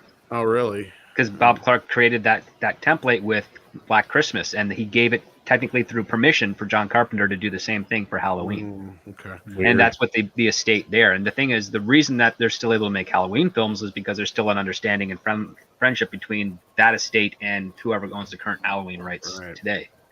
All right, so we got some breaking news here. Yeah, this broke just less than 20 minutes ago. I tried to grab it right away. Disney and Scarlett Johansson have resolved the bitter Black Widow Profits lawsuit. Well, that's a good thing. She probably wants to do business with them again, and CAA probably really wants to do business with Disney again. Just days after the first court hearing in Scarlett Johansson's Black Widow Profits and Megabyte lawsuit on that was funny. Very funny. Disney was pushed back to March 2022. The Oscar nominee and the House of Mouse have made peace. This is a quote. "I am happy to have resolved our differences with Disney," said Johansson in a statement released Thursday. "I'm incredibly proud of the work we've done together over the years and have greatly enjoyed my creative relationship with the team. Look forward to continuing our collaboration in years to come." What the love was shared by Marvel owner Disney. "I am very pleased that we have been able to come to a mutual agreement with Scarlett Johansson regarding Black Widow," said Alan Bergman, chairman of Disney Studios Content. "We appreciate her contributions to the Marvel Cinematic Universe and look forward to working together on a number of upcoming projects, including Disney's Tower of Terror." So that thing just got it back onto the slate. Yep. Yeah, that had gone. That would have been taken off. So this is very interesting turn of events. I wonder why. Anyway, neither side gave any indication how much money was involved in the settlement. Probably not that much. Never will. Yeah, but the deal ran to the tens of millions. A source close to the matter tells me. I doubt that's true. Wow. I doubt that's If it went tens of millions, it's like 11 million bucks. Yeah, exactly. There you go. Did they even say how they solved it, or what was the repercussions, or we're never going to hear it? Money. Well, I know it's money, but okay. Well, I have a feeling I know why this is happening now. Like we had those two we had the big merger, ICM and CAA, and all of a sudden you had Ari Emanuel come out and say Disney is doing right by its by its talent. Yeah, which are all their clients. You also had the triumphant numerical toutings of Shang-Chi, Rabbit Chicken Extraordinaire. Well, we all predicted this shit was going to happen. Yeah, I think that the stock was dropping. They just needed to stop the bleeding on one more thing that's going wrong. And all of this story is wrong because it had been moved from a lawsuit back to arbitration, because that's where the first element of the contract is. So they put it in the proper venue, which was in front of an arbitrator. I guarantee you they showed her the papers and said, "Look, we told you we were going to honor these. We're going to honor these," and so on and so forth. So it's very interesting. I bet you the settlement was actually about 30% less than what she was originally required to have. At least, yeah. I mean, if she was seeking 50, and they were already going to give her X amount of dollars, I don't know. We'll see. Yeah, well, I would say this way: if they said that, yes, because of the Disney Plus stuff, you were going to get an extra 35 to 50 million. And then she did this lawsuit. She's not getting 35 she's getting like 10 to 12 million. That's like a punishment thing for dragging them through. But she's also getting confirmation from Disney exec that there's a future movie offering. Yeah, because I wouldn't be surprised if we hear just before that movie hits or just after that movie hits that Scarlett Johansson has moved over to WME from CAA. She That's probably what I'm curious will. about. And or I also posited that what if they're going to oust Brian Lord with this whole thing? They may. It's hard to say. Although Brian Lord too early to tell right now. Too early to tell right now. Yes, but I mean the maneuver to look. I mean, Ari like really took that deal to task. If you read between the lines of what he was saying, he's like that's kind of a small dwindling agency that they acquired. To acquire some below the line talent and stuff. And and then he's like, yeah, we just grow organically and it's working really well for us. So it's like, okay, it's amazing. My guess is Brian Lord may have overplayed things, but he did it for a good reason, because he wants to try to show everybody that's that's with them, CAA, that they're with an agency that'll stand up to the biggest studios for them. Right. So even if it's a stupid argument. It was dumb. I mean, it was dumb. And they like I said, I mean, you can't, like I said, you always push it to the proper venue. In California, most of your contracts require arbitration, right? Yep. So. Well, I mean, if there's any dispute, they push it for arbitration. Ideally, it's kind of better to get into the actual court system, because you're not dealing with a retired judge. You're dealing with someone that actually cares a little bit, speculatively, of course. But on top of that, William Morris is quite correct. Like they do grow, and basically CAA just bought ICM so that they could also cover sports talent. Yeah. Well, or do a better job at it. But it's also again a dwindling agency. It was good timing for both CAA and ICM, but at the same time, Ari's not wrong. I mean, Endeavor continues to grow. Endeavor is still number one. I think it's been number one for 4 years straight. CAA has been number two. UTA is kind of number 3, and they keep going down the road there. The only thing that's really tragic out of this is that we're losing another opportunity for an established agency with access, and all the people that are going to be fired from CAA, and there's going to be a lot of them, are going to start their own agencies. They're going to have it's going to take a good 5 years for them just to even get noticed by a studio. I'm not sure that. Well, it depends. I mean, if there's some names and they get some money behind them. I mean, we've seen it before. Yeah, true. But like getting a good name for them to be kind of like their staple, that's going to be tricky because there's not a lot of bravery is a very rare trait in Hollywood when it comes for talent. So that's true. But if talent's being marginalized because of their status as far as whether or not they've subjected themselves to some kind of a treatment or they check some certain boxes. Yeah, exactly. So it just depends. I mean, you can establish yourself with a strong person there, and I mean, you can grab some of these billionaires that have come out with some strong takes that the rest of the industry doesn't like, and if you represent them, and people want to work with them, that's kind of a way to go at it. But anyway, I thought that was interesting. But unfortunately, the model for all new agencies is copy what the big boys are doing. Right, which doesn't always work because you don't have the same kind of numbers that they have. Exactly. But, Did anybody else have anything to add to this? I'm sure we'll talk about it tomorrow morning. But ScarJo's. Well, there'll be more because I guarantee you Dominic got that out really fast because it was poorly written and edited. So they even got the punctuation wrong. Not good. Not good. Honestly, I'm just curious if it affects the stock price at all. Which I don't really think it will. I really don't think it will. Tell you the truth, I don't think. I don't think it'll end up offsetting itself because Venom's gonna. Man, 20 to 60 million in terms of a lawsuit by ScarJo and Disney is literally the equivalent, Jesse, of say someone makes $100,000 a year and we're having a conversation over $10. Yep, for real, exactly. Well, it all just comes out in the wash. It doesn't matter. It's all just mixed in. Yeah, but her highest side of that would have been 50, and there was no way in heck she's getting close to that number. I'm just gonna say she's getting compensated for what was behind the scenes in the Disney Plus money, like they told her she was. So we'll see.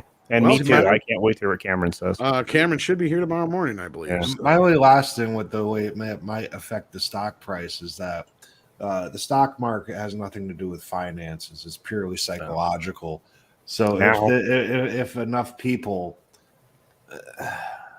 find this to be souring, it might go down a little bit. But I don't think anybody's even going to hear this story. I think it's just going to go right under the rug, and I think everything's going to keep on going exactly the way it is. I don't think it's going to affect anything. I hope not.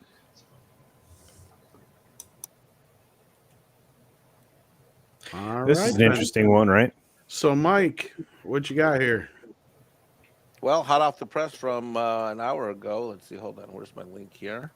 Let's see. You said you predicted this. Well, I did. We were a few months ago. We were talking about. There was an article that we talked about AMC and what was going to happen and COVID lifting. And this was months ago. This is even before I started going back to the movies. I'll just read it real quick. Top movie theater operator AMC Entertainment has retired $35 million in high interest debt. The latest step in its effort to change stage a financial comeback from COVID-19 and keep pace with a fast-evolving movie business model. The repurchase of the secured notes, which carried an annual interest rate of 15% for cash and 17% payment in kind, reduced the company's annual interest cost by $5.25 million. The company said about $65 million of high-interest notes remain on the books, blah, blah, blah. I'm going to fast forward a little bit, get right to the end, which says... The devastation of COVID-19, which shuttered production and kept movie theaters closed for months, cut off virtually all revenue for AMC during a grueling stretch. A funny thing happened on the way to presumed insolvency, however, and that was that the company shares became retail investor darlings, along with those of GameStop and other, quote, meme stocks. The red-fueled upswing enabled the company to funnel proceeds from the increase in stock into righting the ship. This year has brought positive news in terms of the general reopening of retail businesses, the return of full-scale film production, and the rollout of vaccines. I think that was funny that they mentioned that in there. AMC shares today climbed 7% to $38 a share. 1 year ago, they traded at less than $5. So basically what's happening here, I have 3 comments. Comment number 1 is people predicted AMC would die. It didn't. I had a conversation that with the stock price going up, that I said that in a previous show that they were going to buy back some of their high interest debt. That has now happened. Oh yeah. I mean, I predicted that on the show Midnight Edge After Dark. I said, you know, with the stock going up, I said, I bet they're going to bring back I mean, I know this is so kind of boring, but here's what's interesting to me. What's interesting to me is that with the financial health of the theaters getting stronger, that also, by the way, puts them in a stronger position in terms of the studios. And I also think that it's interesting that this appears in Deadline and that this got released an hour ago. It's a signal that, hey, the movie theaters aren't dead. And AMC is certainly what we would call a flagship movie theater chain, without a doubt. And by them doing this, which they can keep doing this, because, I mean, the difference between $5 a share and $38 a share is astronomical. So basically, all of the money that they borrow to expand pre-COVID, they're going to be able to take care of that debt. And that means that they're more independent. They're in a stronger financial position, and they can really decide what direction they're going to go and have additional muscle behind their own value of their own stock. I think this is great news for the movie industry. I hope so. It tells me this: they're not closing anytime soon. Do you think that eventually, when it plateaus and it hits the area where it's going to, you know, rest as a natural point, do you think that's going to be higher than the $5 and change that it was previously? Well, here's the thing. Here's the thing. It's at $38 a share. See, what happens with investors is that when they pay down debt like this at this level, where they're, I mean, 15% interest. Good God! Right now, my clients are borrowing at 3 to 6% right now. But these were different times. This stock price isn't going to go down anytime soon. I mean, it'll take something weird or different to bring it down. But basically, by paying off these high interest yield, that has almost eliminated the shot that it's going to crash all the way back down to $5, because investors love this type of news. They love hearing debt's going to be paid down. They love hearing that the stock equity price is solid. They love hearing that they're in a stronger position. Good for them. Culture, you want to say something, then it sounded like Fat Steven wanted to say something. Yeah, I mean, and this comes on the heels of considering that this was, remember we started to talk about that China was losing its love affair with Hollywood and everything else.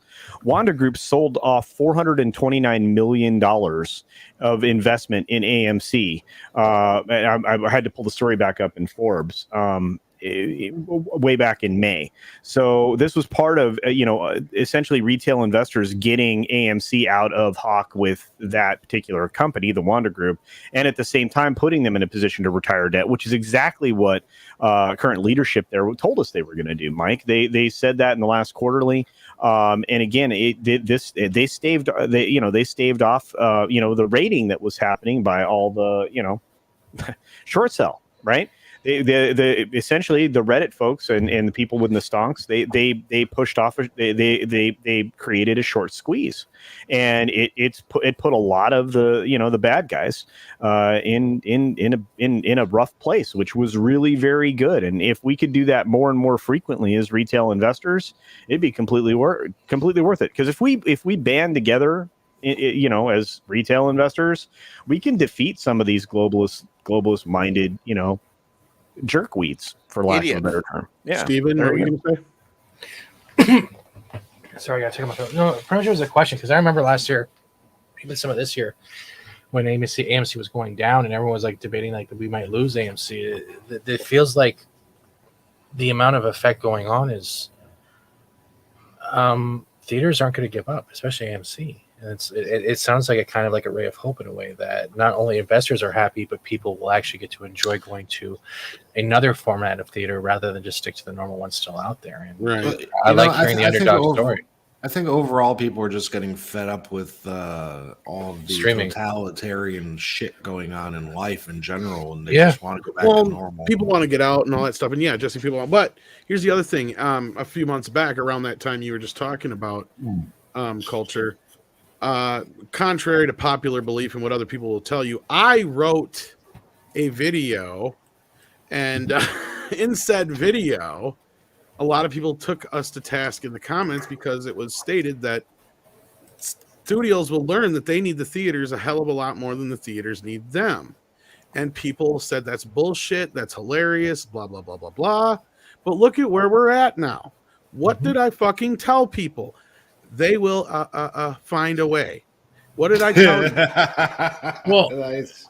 You actually said that you actually started saying that a year ago or 8 months. It was roughly like before May. Yeah. Thomas, what you're saying is pretty much if the theaters need the Hollywood needs the theaters more is because it's more eyes, more chance of revenue, and they want to have a wide range rather than just have it to whatever theaters are still left over, like in a post-apocalyptic. Let's go see the movie. Well, it's not only that; it's just the access to theaters is currently easier and more reliable than the streaming services right now. Right. Because again, one of the worst things, sadly, about the United States, among all its other problems, is its internet infrastructure is terrible, and you can't do great streaming in the United States. Mm-hmm. Tom Master Clockwork notes that you blinkety blink knew it, if you know what I mean. Hint, hint. Mike, you can say it. Fucking. No, I meant you hit the button, the little video thing. I know, but I'm just saying you don't have to like censor yourself. I fucking knew it. That was stunning and brave, Mike. I fucking knew it. Oh. Well, I mean, we're not quite there yet, but yeah, like I mean, we've seen an uptick with the last few movies. Bond is surprising the piss out of me. It has done gangbusters already. It's going to have a great weekend. It looks like it's selling out, like legitimately selling out. It seems like people are reporting packed theaters. Well, hopefully they'll put a lot of money into the next one where they have a Bond I should have taken screenshots. I can log back in. I'll bring them back next Tuesday. But when I logged in, there were already 20, 30 seats that were gone. When I moved it to the opening day, which was I had just gotten the email. So they're doing a matinee before the Friday on Thursday in the local theater, and I was there within like 7-8 minutes, and by the time I was there were already 30 seats out of 120 that were gone. Well, I know there ain't no gold opening helping this sumbitch, right? And MGM ain't got the money to be out there buying tickets. No, this is all brand dependency right near. Like this is the brand is running this more so than anything else right now. So that's a good sign with regards to the strength of the brand going into the movie. We'll then have to see how well it performs after the fact, of course. But I'm hoping it does well. I'm hoping the reshoots did what they're supposed to do and make it a it sounds like it. movie. Yeah. I've heard from a few people now. A couple of them I really truly trust when it comes to like gauging woke shit. And both of them said the same thing. It was not overly woke or woke at all in any way. A lot of this stuff seems like they're pushing this towards the media. Again, I don't want to get too much into it because then it'll get into spoilers, but like there are certain things that I think people are going to find controversial, though. I will say that, but I think it'll be a movie people talk about. I believe the word of mouth from the majority of people carrying out of this weekend will decide whether or not it's going to keep going. But so far, word of mouth seems to be well for it. I consider the entire Daniel Craig run a what if, and that it's not part of the James Bond series. I'm just eager for the next guy. Can I ask a question related to this as well? Do you think that it's only like this now because they did the reshoots, or am I misunderstanding? Could be. That's what it sounds like. Because it was like, do you remember the product placement shit that went down? What was it, in 2020? Well, actually, what happened was because we broke this story. It was one of the few times we broke a story in last year, actually, where we broke the story where there's going to be reshoots, and they're going to use some lame excuse. And lo and behold, a couple months later, we hear the excuse is, oh, the phones are out of date. And as everybody says, it clearly has been pointed out a million times over. That's something you can do easily with CGI. You're not going to get everybody back together with that. You're not for that, especially in the pandemic. It makes no fucking sense. So, and what I was told was there was 2 major sequences that needed to be reshot, and one of them had to do with because of a virus, and the other one just had to do because the movie was testing so poorly because they had 2 internal screenings, and then when they tried to sell it to HBO and Amazon and all these other places, all of them went running for the hills, and the best they could get out of it was a $300 million offer, and they weren't going to be able to walk away with any less than 6. Wow. Yep. Are you guys following the Dog the Bounty Hunter story at all? By chance? Yeah, it's pretty funny. It is hilarious. The fact that Dog the Bounty Hunter is not even on A&E anymore, but he's now on. Oh, actually, there's more to that. Actually, he was canceled. He found the campsite. He did. Yeah, but he's actually the dog, the big bad dog. Yeah. Anyway, he's actually in negotiations for a new series, so it's just kind of also kind of helping him out. Series. He's been hunting down streamers. That's his whole. He's almost precedent. 70. It's been long enough. I think they forgave him. I guess Hulk Hogan they forgave after a couple of years. So hey, that means it's time to forgive Mel Gibson. You hear that, shits? Yeah, they already kind of did, didn't they? No, they didn't. Even with how about Pete Rose? Different show though. Yeah, I'm sorry, but I'm not about canceling nobody, but when they got rid of Dog the Bounty Hunter, I just felt like that was a good thing culturally speaking, because I don't know what's the deal with that guy, but my God, he does not represent me. Oh, you or didn't hear anyone why he else I got ever met. canceled? You don't like No, he went down to Mexico and he came back with somebody Batman style. And they didn't like No. That was a total different. No, I'm talking about the reason why he got socially canceled, like, and then the show got canceled, was because he went on some racist tirade on his fucking daughter or sons. I can't remember what. I think it was his daughter. Oh, did he now? Or it was his son's fucking voicemail about his their fiance, because they were black, and ended up using the N-word one too many goddamn times. Yeah. How many times? One too many. Well, okay, whatever. But clearly not enough to be completely canceled, if that's the case. I mean, I'm not somebody who doesn't. I believe in forgiveness, right? What did Roseanne do again? Huh? Roseanne got canceled out of existence. Exactly. Like, She I didn't don't do think that. she should have been fired in the first fucking place. That's a completely. That to me was a. That bitch did look like the character from that movie. Like, she did. She didn't have I'm to not go to getting into makeup. that debate. What I will say about Roseanne is A, you got to expect part of that because it's Roseanne, and B, I can't argue it too much because that was a deal she made with fucking Bob Iger, and if that's the case, then she made a deal with the devil and she should have known better. Well, that's Because probably that was that. gonna explains I mean, a isn't few she on things, America's Got actually. Talent right now? So, Well, the deal was she promised, and he says this in his book, she promised him that she would behave. And yeah, so that was the big thing. and she did not. Yeah, we actually That's covered like that that's already. like me her promising that she's going to behave is like me promising I'm not going to rant. That's what I mean. Like, Yeah, Why does my name say Latino slant? Why did someone tell me that earlier? That's all right. No worries. You're giving Paulie a little. Oh Jesus! Like Still says Mike. you Is need that what more you publicity. call yourself when the lights are off, Mike? No, I let Paulie use my studio yesterday. Uh-huh. He's visiting for a week. Fat Steven, you didn't come visit me, bro. Yeah, Look sure. for You me. want to get past the Canadian borders? Come on down, bro. You can pick up on your motorcycle. Do not come. I It's want not to easy. You can't. Canada. I don't know what's going on with Canada. You guys can't travel Do you yet. think- Who wants to I- rant? Who wants Some to laugh? can, some can't. It's very dicey right now. Just Some go Canada far does, enough does, north where some no one Canada can not. check. Wait, hold Right. on. Let the Anyone wa- Canadian speak. Wait, what's the If anyone situation? wants to adopt Fat Steven Seagal, I don't know. I haven't turned on the news in 8 months, bro. I don't turn on the TV even for weather anymore. I pretty much turn on YouTube. I work on my crap. I do my shows, and that's it. I cannot turn on the news anymore. Canada's Good. messed up, and every time I hear about Trudeau, I want to just take a dump in my bathroom. Trudeau. Okay, I gotta go. I'll be right It's back. Trudeau. Oh, It's come true. back. Come back. It's true. You want to hear me take a true dump? Okay, who wants to Dude, the laugh? last thing I saw out of him was Black Aladdin. Aladdin's not even black, but the guy wants Every to wear Aladdin, black he's face. been doing that. He's like he has the costume at the rate just to be for photography sets. of him Apparently, being he's been racist. doing Yeah. this since middle school. Yep. Yeah, The guy's got a problem. I yeah. didn't vote He for him. wishes he was black. Who wants to giggle at some stuff? Yeah, let's go for it. Melissa McCarthy is baffled why moviegoers think that reboots and relaunches are wrong. Oh no! Well, also Melissa baffled McCarthy by- is baffled by calories. She's also baffled by Weight Watchers. Yeah, by many things. Richard About Simmons to has say tried this to got to help be a her. joke, and What do then you I mean my realized lettuce doesn't have steak on it? If What's it wasn't going for your on? hot cousin, Off me, I'm starving. if it wasn't not for put it on Jenny, the you would screen? never have had your first Yeah. gig, honey. Oh Lord. Okay, so let's see what we got going on here. John From says Ghostbusters 2016 over here. Melissa McCarthy recently revealed that she's baffled. Okay, we got that in the headline.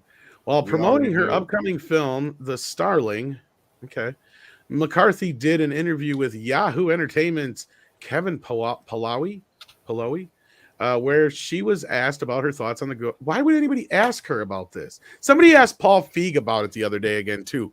Why are you people doing this? Leave They them haven't the really fuck done alone. much since that Because movie they're that's ever pissed off. garnered They're- any interest. they're Give pissed them off that we're flashbacks. they're pissed off that we're starting to hold the line on this shit.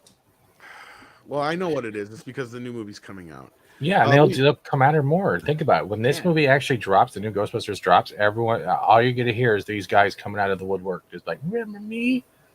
That's all that's going to happen. Pretty That much. black lady looks like a pro wrestler. There'd be next to them. there'd be one truth to this, is that they'll say Ghostbusters Afterlife would not exist if it wasn't for Ghostbusters 2016, and they'd be absolutely right. And That's thank true. God.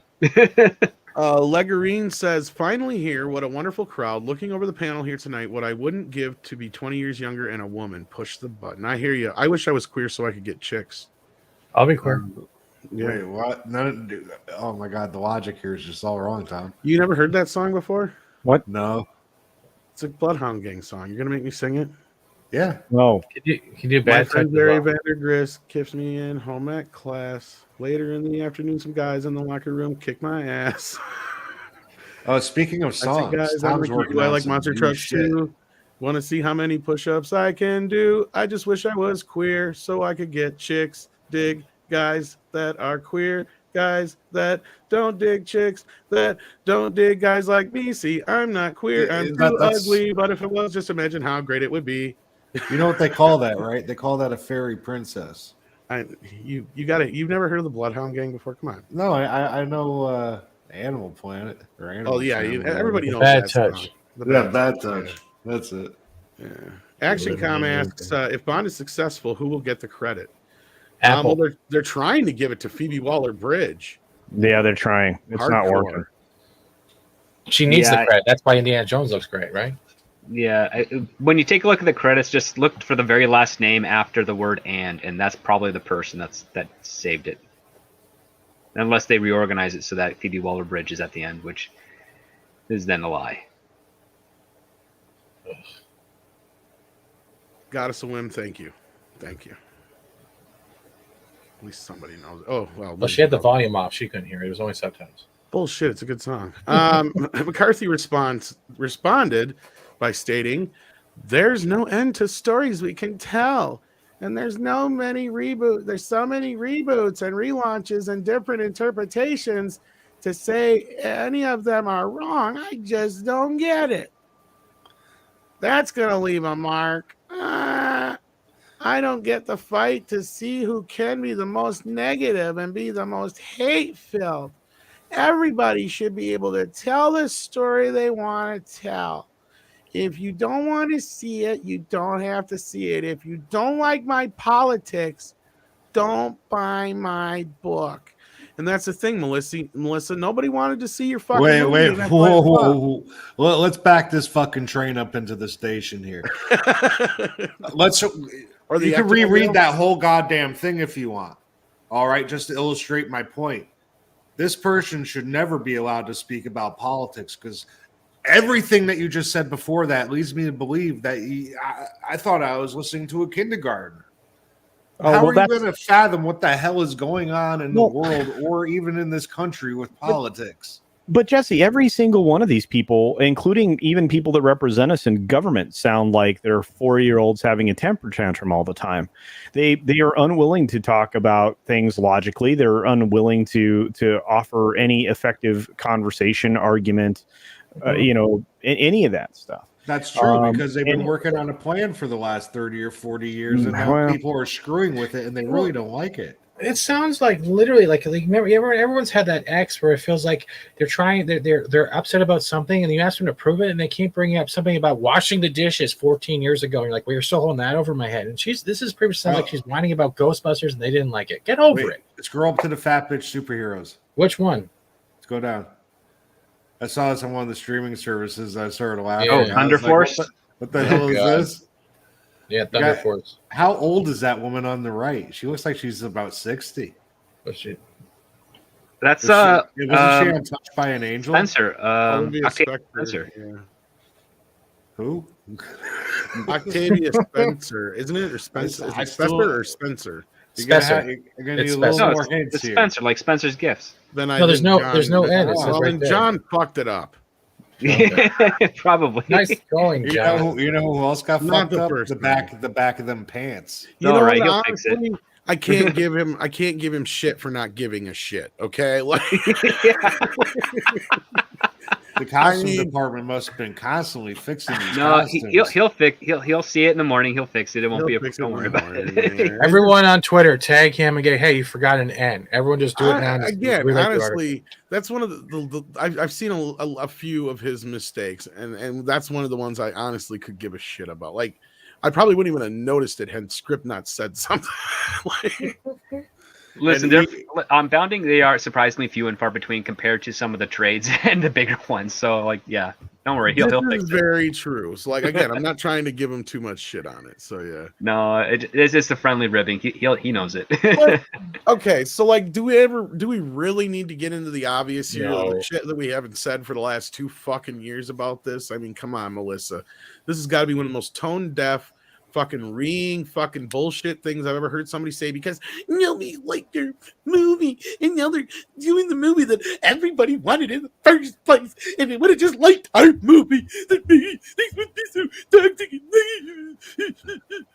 Yeah, but what's ironic here is that Afterlife isn't technically a reboot; it's a sequel to the first 2 films. And it's number 3, bitch. You don't even know that. You don't even know that. And that's what I mean. That's the whole point of this. That's why we hate you. Understand it. That's the whole point of this shit. Just go eat Twinkies. You like your Twinkies were in the movie. You like Twinkies, right? Well, Jesse, you already asked about Leslie. What's her face? Nielsen. Yeah, I was gonna say Nielsen. She looked like she's gonna walk up and kick Vigo the Destructor's ass. Sad part is she's the best part of this movie. Anyhow, moving on. Like, she actually was the first one to go out and bitch about the shit right after the movie was first announced. And then you had like Scotty Boy Mendelsohn and all those people going, "Oh, way to go! This is a win for toxic culture." Werewolf. It was bad movie. It was so bad. Chris Hemsworth stole a lot of scenes, and he did very little to do with that. Yeah, they stole a scene from The Mask. What are you talking about? The whole dance scene. I feel like I was watching The Mask again without Jim Carrey. I'll tell you this also script. A lot of Chris Hemsworth jokes are lazy as fuck. They really are, yeah. They are. Like the best one is him holding a sax and then him listening to sax, and it was like that was the most clever thing they had, and I guarantee you that it came up from Chris Hemsworth. Yeah, like the only line that was better was like, yeah, when he was talking about like the picture deal and like, yeah, why you wear the glass, because they make me look smarter or whatever. Like, yeah, and even that was pushing it. Like that was like really low level fucking like romantic comedy writing, right? Like, it was worse because again, you know what did that role better? Loaded Weapon 1 with the ditzy model. Like they did that way better with her. Is you had 5 different types of comedy trying to conflict in this fucking movie, right? Like beyond all the other stupid, problems. Dumb, fat. I fell down. Well, dumber than the first one. You had overly aware. you had Chris Hemsworth doing the Naked Gun style shit, right? Which is the parody type. The parody stuff, yeah. Abrams, Zucker, yeah. Zucker, Abrams type stuff. You had Melissa McCarthy doing her shtick. You had Leslie Jones doing her shtick. You had McKenna doing her shtick, and you had the other bitch doing her shtick. And they were all doing their own fucking things. And the director was off here twiddling his fucking thumbs, not paying attention to any of them. And not doing the one thing that he should be doing, which is make everyone else in the scene look better. And if everybody does that, the scene works. And well, we know why he didn't, because he had so much fucking hubris on his shoulders. He made 3 big hits in a row. And now he's just been given the reins to remake one of the biggest comedies of all fucking time. Yep. Yeah, and the decision was he's going to get 4 people together who have no natural chemistry with one another, and he's going to say, here, improv this shit. Well, that's what he thought he could do. Hip, go fart on the snare drum. I'll hit record. He thought he was Larry David, and he's not. I've been thinking of a way we can have me do my drum solo upside down, and I'll be like in a water tank. Like a pool, floating around like an egg. What were you saying, Culture? I'm sorry. You're not exactly lone.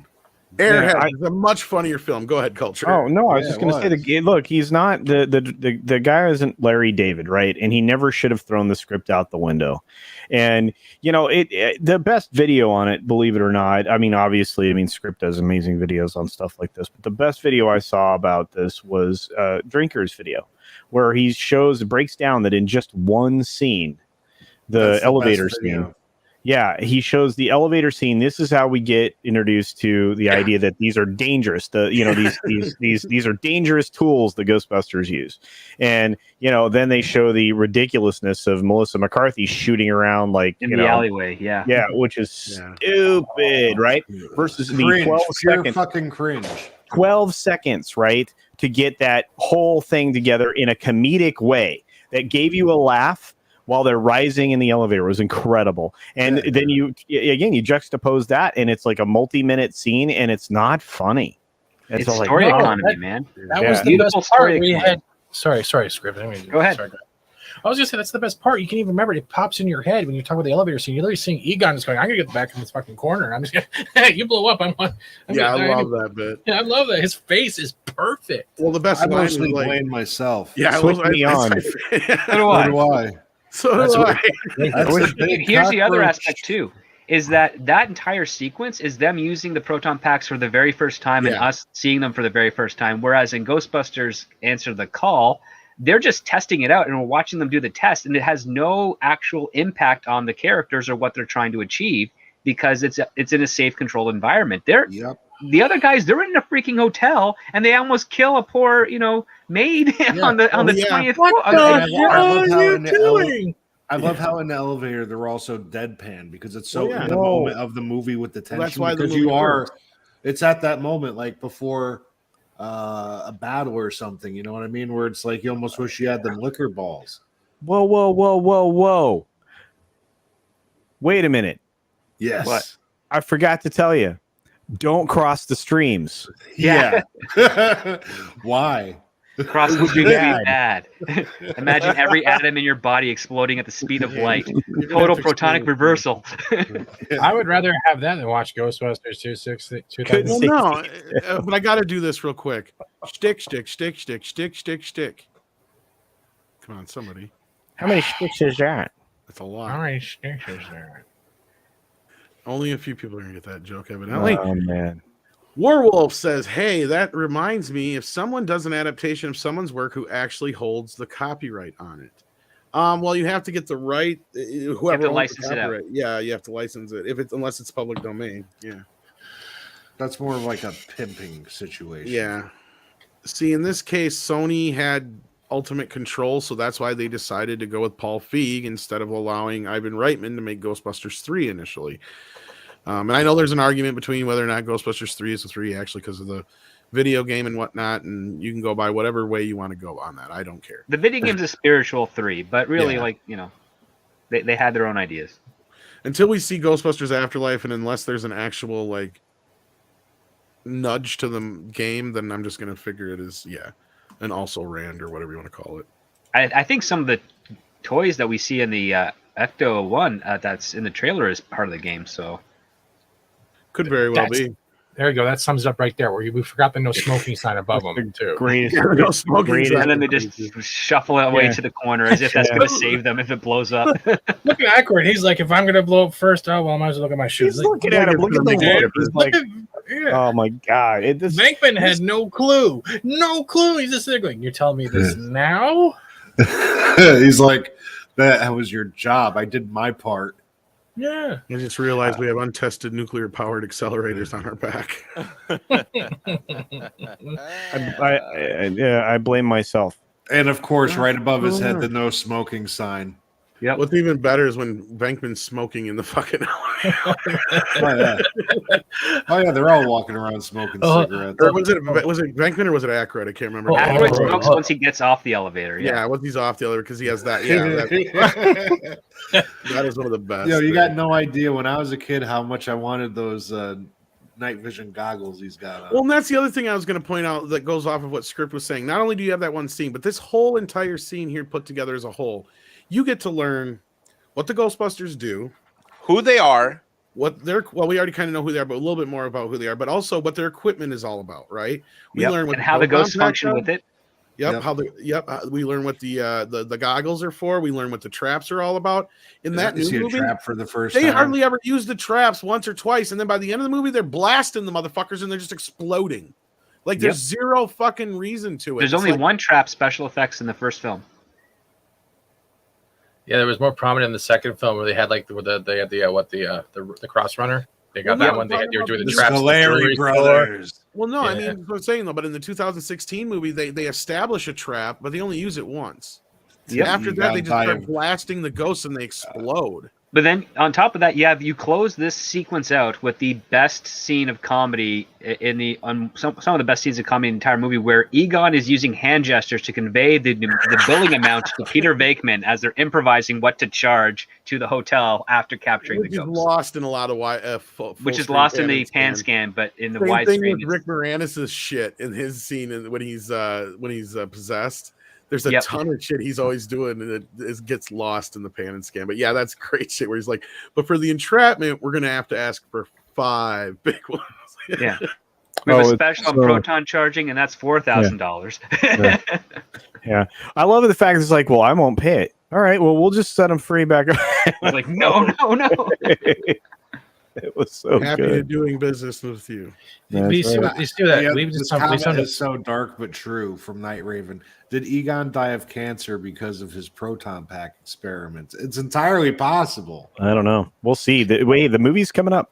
Soon, kids, soon. But look at the simplicity of this. 10 days. But look at the simplicity of this. We summed up with this one picture, this one memory, and then a little of the scenes attached afterwards. And we talked more pleasantly about a film than we looking at Melissa. I can't even say her name. She belongs in like an underground. Melissa McCarthy, yeah. Jenny McCarthy's cousin. That's great. The after effect of Jenny McCarthy. He's right. Yeah, but that's why she got a job. Yeah. Oh, really? I thought it was not her husband because he's a writer or some shit, right? He's a writer director. Yeah. Did he ever write anything for her? Yes. Yeah, most for movies. So how was he a writer director then? Like, did he get fired by now? Too? That's the sad part, Jesse. Is Remember a lot that of her TV movies, show she had? It's like, hi, Jesse, I'm fat and I have my fat husband. Well, that's just it. She was on a fairly successful TV show, which was created by the fat male stand-up comic, but she stole the scene because of her goofiness. And it's no continue, Strip. Sorry. I like seriously. That's kind of what made her career in hell. Well, and then I was also going to say most of her movies are low budget fare that make pretty decent bank. Yes. Like even some of her lesser grossing movies still made money. That's the problem. So she can crank these kind of. All she's got to do is act like a fat idiot, and women are stupid. Some women, not especially those in this chat, I'm sure are not stupid enough to eat that shit up. The ones that identify with being fat and stupid. Yeah. Is what you're well, getting at. Here's the thing. Much. Like her appearance on Mike and Molly got her onto Bridesmaids, and then Bridesmaids was such a huge hit that it kind of spawned off. You guys got to remember she got nominated for a fucking Oscar for that goddamn thing. That's funny. I'll give Mike and Molly credit, but I liked Mike. Those are. Wait, I liked Mike and Molly's mom more than I even liked Molly. I'm sorry. The rest I liked of the Molly's cast sister. She was hysterical. Oh yeah, she was a stoner, like out of it kind of thing. Even what was it? The pharmacy guy. I can't believe that you fuckers watched this crap. Yeah, like the whole people watch this show. Mike and Molly, I used to when it first came out. If you were stuck in a hospital, that's what you were watching. Well, Rhetorical Thrill, here's the thing: I doubt you look for things to identify with in your movies all the damn time, like these people do too. That's the whole point, right? Like that's what I was. I identify heavily with Alex. I was trying not to be demeaning to anybody at all, but like, you want me to do it for you? I can do that for a price. For a price. It's not cheap. I'll do it for just. And then Bryant wanted to know about Ghostbusters 2 being so kiddish. That's a pretty easy answer. Between the time the first movie and second movie came out, you had the real Ghostbusters and the toys, which were very, very, very, very, very successful. And then on top of that, you had this fucking family whatchamacallit come in and take over the cartoon and made it more family friendly and ruin the shit out of it. Yeah, by around season 5 of the Ghostbusters. Yeah, what's that? Sorry, go ahead. No, I'm going to say that just kind of echoed into the movie, even though they lied to Bill Murray. Well, the thing is that no one who made Ghostbusters ever thought kids would get into it.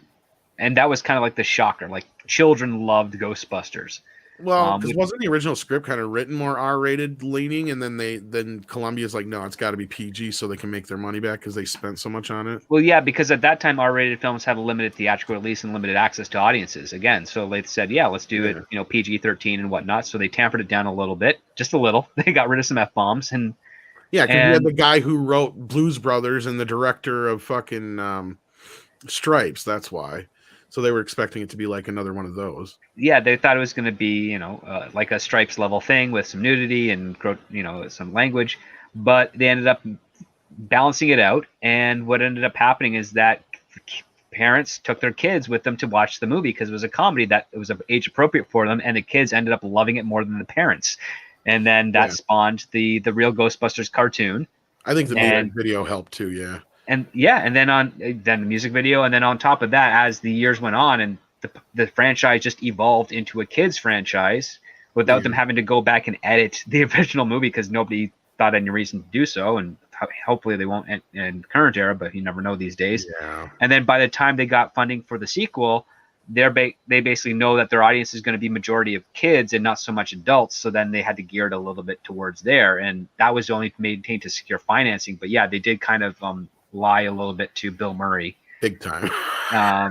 Because they said, well, the other part too is that they're going to go in a more riskier direction with regards to the story, not so much the language, because they do get in some good PG-13 jokes in there. Well, it wasn't even that so much as they just my interpretation, because I when I was doing the research for the video that I did write most of, even though other people say they did, what they did was he was just like resistant to do it. And nobody really knew why, but he said later on it was just because he was afraid he could never reach that success again. Yeah. And then after doing Razor's Edge and it failing the way it did, he just wanted to just go crawl in a hole and die at that point. And that's why he didn't do shit for years except for cameos. And then Scrooge, like a lot was riding on that. And at least when that was successful, then he got his mojo back. And they got everybody together, and they kind of tricked him in a way because they got everybody together at one of their old hangouts, and they said, "Yeah, we're going to do this and that in the movie." And they all kind of sat down and had a rough idea, and then they went off and wrote it. And the movie he thought that they were going to make wasn't the same movie when they got to this. It was going to be a different plot. It wasn't going to be recycled tropes and things, and that's what bugged him. And that also bugged some of the other. I think you have that version, or we've talked about that version before script, because there is because the only things that are retained in it are like, because like there was a whole bunch of other stuff that was supposed to happen in the script. There was some. There's a possession of Dan Aykroyd's characters possessed. Well, that's still in there, but it was edited out. But yeah. Well, yeah, he almost kills him in the Ecto-1, driving them. They just cut that into the montage now. It's really weird that they cut that out because that's the whole reason they had the Ecto too. That is true, but they never even mentioned. They just cut it out. Yeah, they don't. They just started just like, sequel, here's a new car for no reason. But like the other thing is like the baby played a different role. Like Vigo wasn't the original bad guy. It was the possessed baby is what it was. And there was more to do with that and shit. Yeah, and Oscar was actually going to have like, it was going to be like, he was going to be like fully articulated baby possessed by a demon. So like, but that was going to be too much to do. And then Bill Murray was also pissed because he got in there and he didn't want much to do with slime. And then slime took over everything. It was all under New York, dude. It was everywhere. Yeah, it was like that became the big kind of go-to thing. And he did not like the idea of slime. That was one of his stipulations, is he didn't want to get slimed again. Is that why him and Dana were at the restaurant and the other ones came in all covered? He was pretty much out of that scene, and that it was limited to mostly. Not only that, he's only in costume like twice in the movie, because that was the other thing. He didn't want to sit in the uniform all the time, and he didn't want the fucking proton pack on.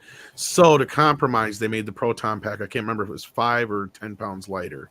They hollowed it out pretty much. Yeah, enough for him to quit bitching, like basically. But yeah, like that's why he's kind of like not as active with the rest of the group in the second film, is because when he got there, he just decided to be really fucking. And that's just getting started, because on one of these shows one night, you kept going and you detailed all the ways he was difficult to work with. Oh, Bill has a history. What's funny is, I'm going to read a little bit of Ghostbusters related. Is like I do a lot of the Fortnite gaming, right? But they've had the Ecto-1 hidden under the sheet now for about a year on a little island, and you hit it and it just does the sound. So they're still waiting for this movie to come out to actually attach it to that universe, which is pretty incredible.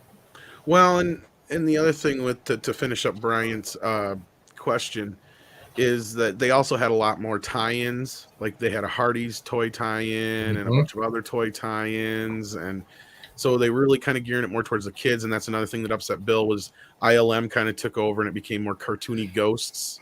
Like he liked that the original film had more realistic ghosts in it, more frightening actual. Yeah, exactly. Yeah, like these were more kind of modeled more after the cartoon. As you notice, Slimer was really tamed down and made more kind of in the proportion that he is. That's the whole problem with the real Ghostbusters. They Caspered him in toward like the last 3 seasons, it's literally called Slimer and the Real Ghostbusters or something. Yeah, that's when the parents group thing took over. Those episodes are terrible in comparison. They are. Well, the Extreme Ghostbusters cartoon wasn't that bad either. If you actually adapt it, I enjoyed that one. It was kind of a good. weird piece of history because that was supposed to be the cartoon that was supposed to go with Ghostbusters 3 that never happened. I just wish that on that show the male character models didn't look like knockoffs of the originals. I wish they went more original with their because there looks. was originally going to be a cast that they brought in of young characters, and they were going to be Chris Farley, David Spade, Ben Stiller, Janine Garofalo, and I can't remember if it was either Will Smith. I'm glad they didn't use her. But this has been Tom. This is literally in game. This has been sitting here for about a year, so they're waiting to do something. It's hiding with the same sheet, same everything like we're seeing for the movie. So they've already known this is what's great. So we're going to see something big. That's cool. I think we are. Yeah. Sorry. All right. Well, I'm much happier that they used Tara Strong to play Kylie instead of getting Janine Garofalo. Right. Well, I didn't want to. I didn't expect to talk about Ghostbusters this much. Sorry. We love the original. No. We love the original film. It's good as and movie. I just brought that up as just like a kind of a laugh or a lark or whatever.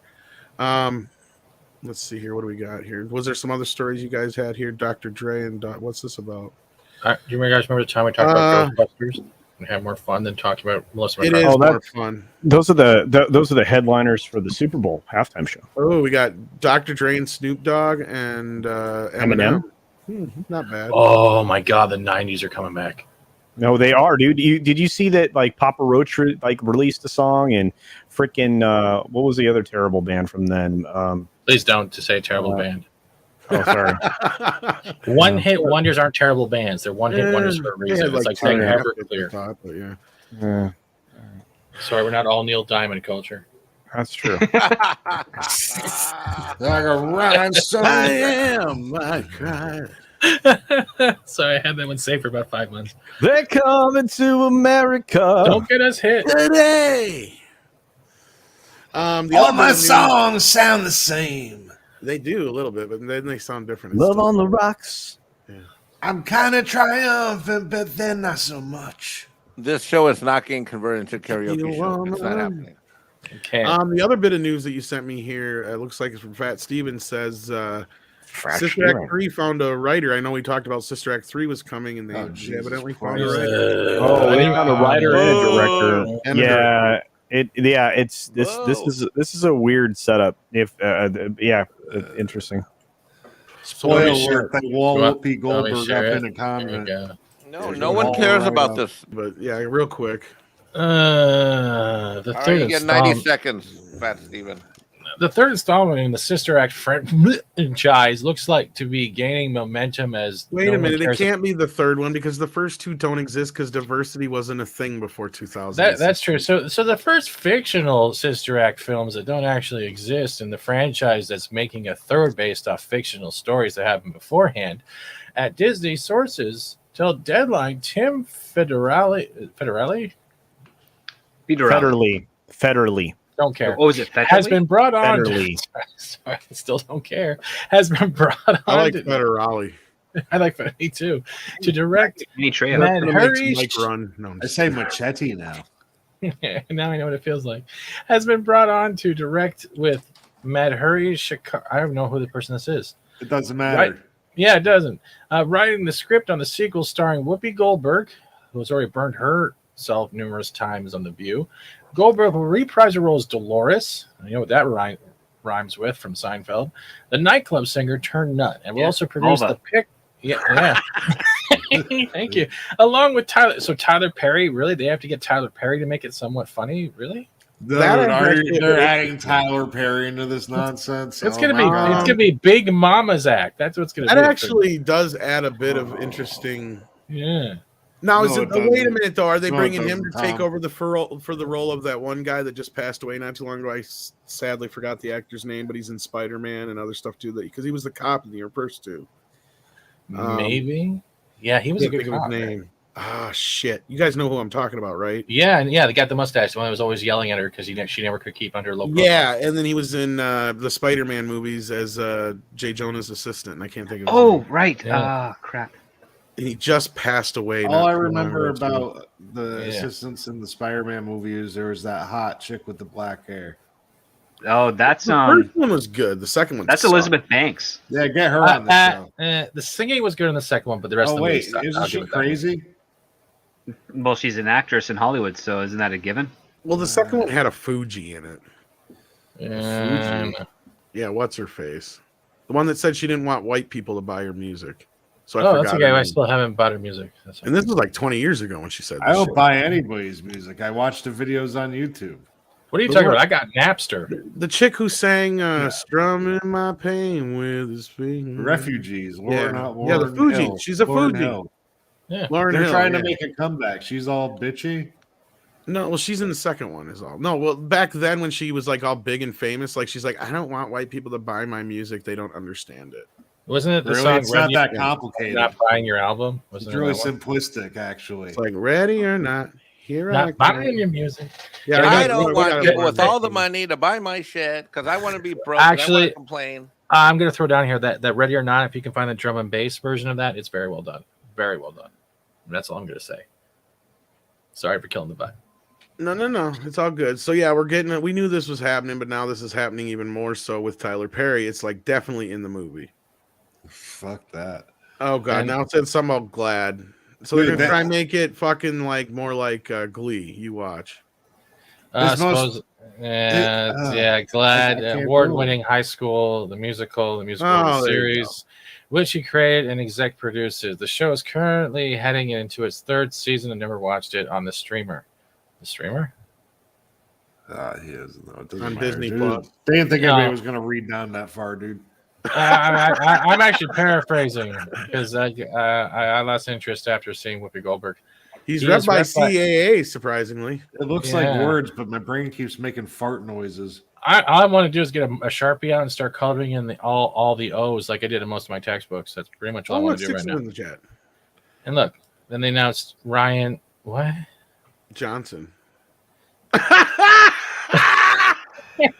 Oh my god, they're putting the wrong names in this thing. As for Shakira, she most recently penned the 2020 Amazon Blumhouse feature Evil Eye. Never heard of it. Produced by Let's get some better Priyanka. Expectations. Okay, I'm sorry. I can't look at this anymore. I'm done. Yes, kids, that Ryan Johnson. You know that one that's never seen a Star Wars movie and thinks everything revolves around Knives Out? That's the one. You're not gonna try and kill me by me overforcing myself by singing, are you? You know that one I How beat was up my and Whoopi Goodyear rents his head out for a blimp for football games? Same Ryan Johnson. All right, are you guys? You know what? My brain for the last 2 minutes has felt like. You remember that scene in Full Metal Jacket where they give Gomer Pyle the blanket party with the soap and the socks? My brain feels like that's been happening. So can we just get off the sister act and move on to something? For that some doesn't reason, I suck? don't remember that episode. I was surprised. Hey, The wrong guy. I would love to see it with actual Gomer. Could you imagine? I Why is know. there I- one chicken incredible. done that come yet? on. Yeah, Wait, that's what I'm saying. Like, come That'd on. be You guys incredible. didn't realize that was a fucking joke. I That'd love be amazing. Stanley Kubrick. Where did Jesse work for NASA? They hit me with the soap again and again and again. And didn't give me any water to lather up. And I had no I had water to to- lather up. I had to spit in my hand the Sergeant? whole time. Take it away, Jesse. That was I'm good. hilarious. You sure? Yeah. Siskel and Ebert give that headache 2 thumbs up. Way up. On a very special episode of Gomer Pyle. Shazam, Oh my. Shazam, Shazam. Hazing that- is not a good thing. It was at this moment Jesse realized, why am I on camera? We lost Because I'm Tom. just Did sitting Tom here just waiting for my head cancel to himself? stop hurting. Where'd Tom go? I do not. Okay, he's I back. muted myself accidentally. You just got whoopied. I went to close the other window and close this one on accident. Oh my god. Surprise, surprise, surprise. Oh It my just got me God. thinking about Fry's grandfather. Oh shit. Or the guy. Well, you guys know that. Well, it's not really his grandfather, but yeah. This is the part of the show where the shit goes off the rails, kids. I did my grandma in the past. Does that mean I'm my own grandpa? I'm my own Yes, you grandpa. idiot. It's gross. It's it's such a paradox. It's the Osmond. It's the Mr. I'm my own grandpa. Yeah. It's the Osmond paradox. Think about it. Yeah. Something weird going on in that You family. gotta hang on a second. This is hilarious. Hold on. It's the flowers in the attic paradox right there. Is it Rennie or Renee? Tell me in the chat, please, because I always worry about saying. I think it's wrong. Renee. I know. Oh, Yeah, it's that's what I Rennie. thought. Yeah, I'm not sure either, so that's why I never know. But this is fucking hilarious. Renee. Your motorcycle. Wait, I can. Oh my. I know. Let me see if I can make it bigger here. That's incredible. I love you. You do this all the time. I love you. Renee is the bomb. Holy There we go. cow. Whoa! Here we go. You need that as a super chat video. Yes, that should be that GIF must be a super chat video. I know, right? You needed to my drive goodness. by just by yelling Congo. If you can with a send speed that to bubble. me straight up, Renee, that'd be How awesome. the Otherwise, I'll hell get did it. that Congo. happen? Can I just save it? You are an art form. Oh, copy GIF address. That's all it lets me do. All right. Yeah, you'll have to send that to me. That's awesome. Can you do another one when Jesse's rubbing his head, going, "Why are we still talking about this?" and just have the motorcycle go down into? Can you please just do that now? Can you just Honestly, have it one is- where a bus hits me? Yeah. You should just have it so like right as his camera goes off and have it with the motorcycle going by just on his screen. Or just Johnny- you know what you could do? Remember Deadpool 2 where he Yeah. grabs the guy and he throws them both in front of the truck? Just put my face on that other guy. Because that's how I feel right now. Just put me out of my fucking misery with Sister Yes. Act 3. Are you serious? Who gave this the thumbs up? Sister Act Melissa 3? McCarthy. Jesus fucking Christ. And I don't have a movie. Is this kitchen This real? is true. Yes. Yeah, that's a real kitchen. Johnny wants to know what that was, though. If anybody wants to explain, that's from James Bond. Yes. I was Bond on the back of a scooter. Well, it looks like Well, they call that in my town riding bitch. Yeah, So- exactly. let's stream snipe Paulie. He just saw actually he's been going for like 19 minutes now. He just saw Venom. Ooh. But he's like live crap. on his phone, so I don't know how long he's going here for. Gary's seeing Venom tonight as well. I So- should have Yeah. went. Now it's like starting in like 15 minutes. I ain't Well, gonna if make it. everything works out, I'll be doing a live. Oh, shut watch down the tomorrow. stream. Go watch it. Are you close? No, Let's it's too go, then, late. though. It'd take me an hour to get. That's why I would have had to. I told you guys I would have had to quit Oh, like way back when. Yeah. Like an hour Right. ago, yeah. I didn't even go see the first one in the theater. I waited for video. I already know By I'm tomorrow, kinda it'll out. be everywhere. I know dude. the big spoiler already, so I'm like not in that big of a hurry. So You mean Tom Holland shows up and announces? and that he's chances Iron are if they Boy? talk about it tomorrow night on Friday Night Tights, it'll probably be before I pop in. So that's a plus because sometimes I get away with not having to watch some of that crap. like oh, we're gonna be talking about this or that or the other, and it's like, oh good, I don't have to watch it. Did Well, they I fix would the be doing it. CGI with Woody Harrelson's changing form? Because when you see that in the trailer, it looks like Play-Doh's making love to his face. It's really bad. Okay, here we're stream Stipe his ass. Here we go. And I'm gonna head on back to the Mexican Iron Man Fortress of Tortilla Solitude. And You didn't go with him, Mike? Good luck, Mike. no. I want to be. I gotta be. I we're got a doing a show lot of tonight. great things. Well, you could have went, brother.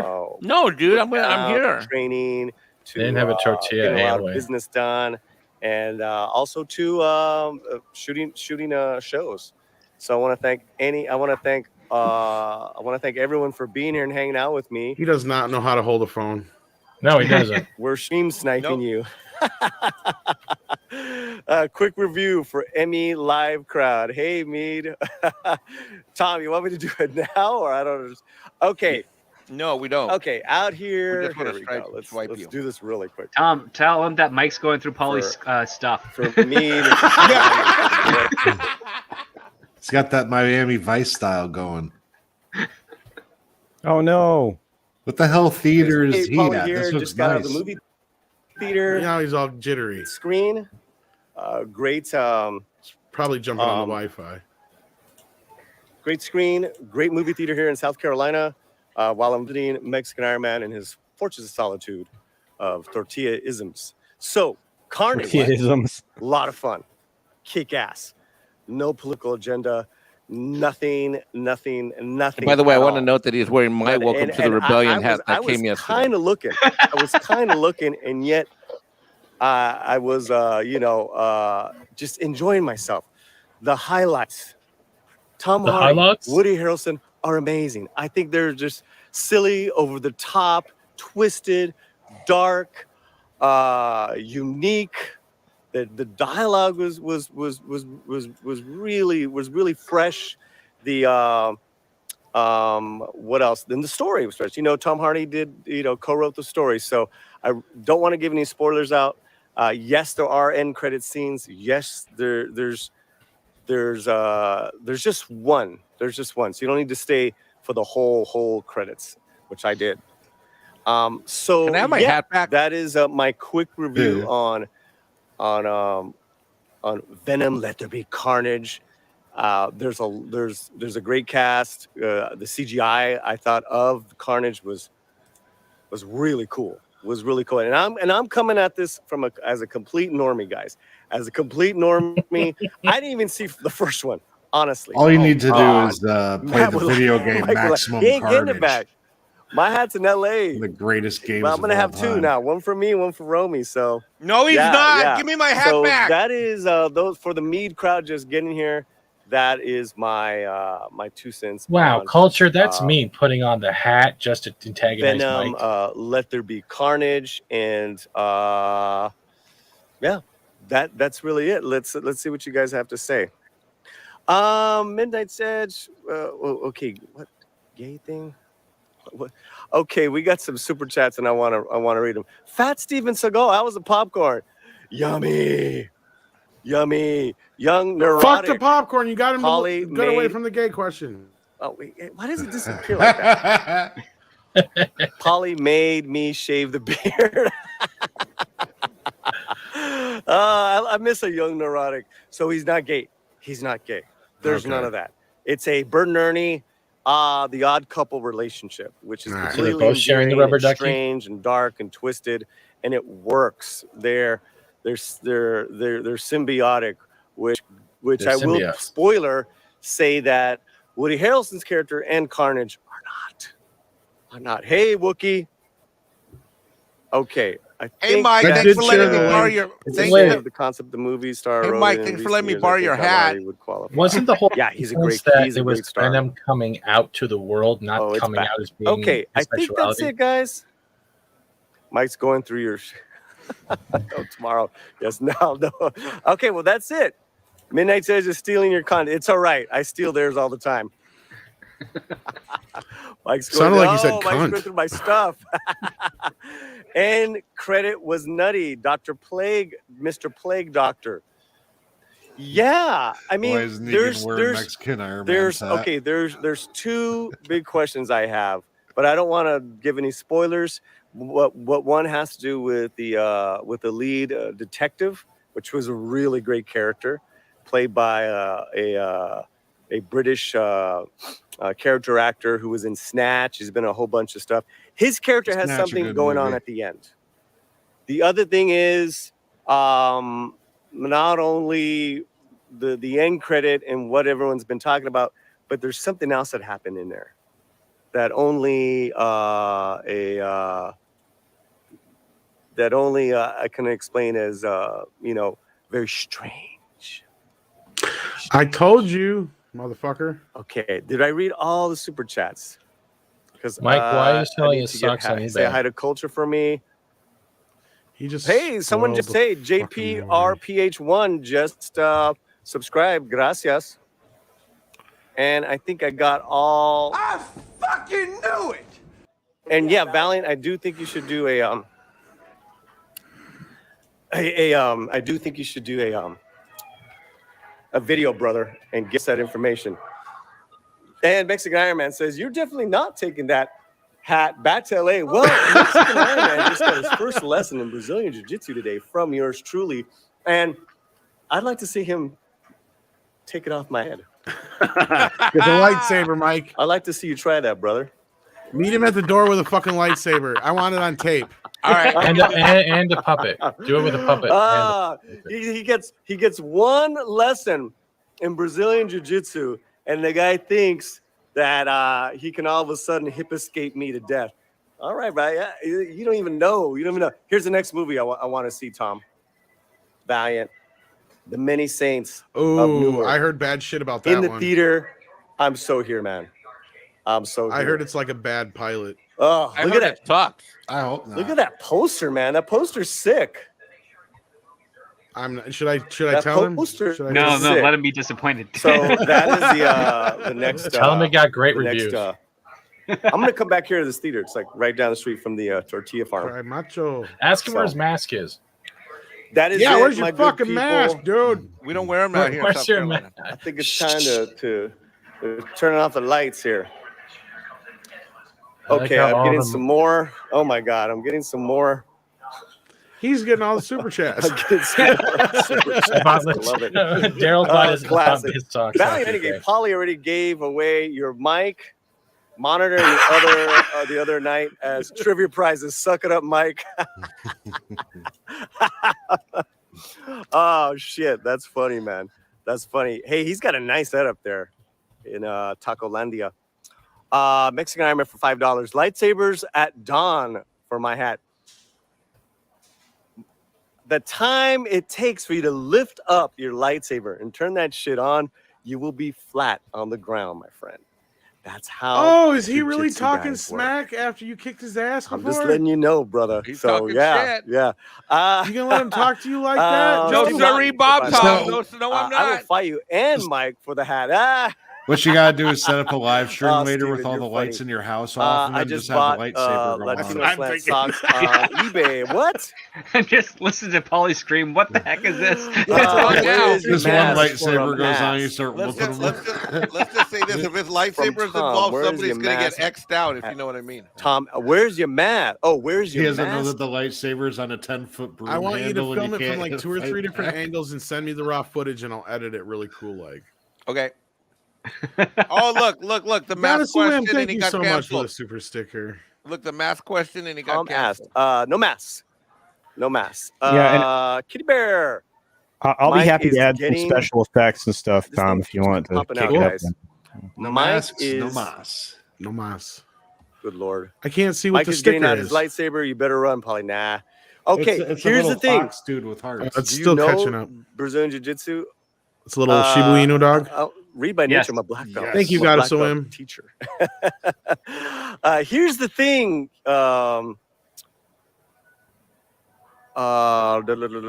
Good night, Coffee and Corban. Good night. All right, we're gonna Oh, stop sniping him here all right. soon. What was I going to Hold on, say? Speaking of Last coffee, chat. I'm getting me some coffee. I want him to read All about right, the we'll boxers. just move on. All right. Fat Steven Seagal. Hey, good There to you see you, man. Mike is currently auctioning your boxers for tacos. Oh my god. DD buyers, I'll take Polly over Mexican Iron Man. Yeah, that's the safe bet. Don't worry, Mike. You Fat can live Stevie, with me you in put your Canada. money on them. All right. Thanks, No Fat Steven. mask. I needed a janitor. I don't What? want to get into that conversation. I just want to come out to I'm the kidding. theater I love you. and have a great time. I assure you, everyone is safe. So yeah, that's it. Catch you later, mate. Have a good one. You too. Okay, we're going to stop sniping you, and well, we're bidding on your belongings. I got $10 on your pants. What is wrong with you guys? God, you know what I should do? I should All run right, downstairs to before he all gets the back people and hide all the shit. that came It's on almost my, Halloween. my, All right, he It's can't hear almost us Halloween. anyway. You I can should make a run scarecrow. downstairs in his guest room, and I should like pack everything in a box, hide it, and set up all the lights. No, Mike. What's better is you should dress up like Paulie for Halloween. Or just Just dress borrow up it- like borrow him his for when he V-neck. gets back. Borrow his Just- hat, borrow his V-neck, and just to be like the Mike. Wait, but that's You my know- hat. You could, Yeah, that- you could, well, you you can could borrow do when you what get back. you could This do is- what you could do what Joey did in Friends and just put on all of his clothes at once. This has got to be a point made because I've heard a couple people now who've seen Venom. I've heard a couple people now who've seen 007. We know a couple people who've seen Dune. And all three of these, I'm seeing the pattern of pandering to the media, but the movie itself not being what Yes. they're selling. We Yeah. discussed Keyboard, this a few everybody's weeks sick ago of on it. False Midnight Edge. advertising, technically. We discussed this a few weeks ago on MEAD, which we said that there's a lot of virtue signaling going on, but that doesn't mean that the actual product that we witness put our eyes on is actually going to be as woke as the perception might lead us to believe.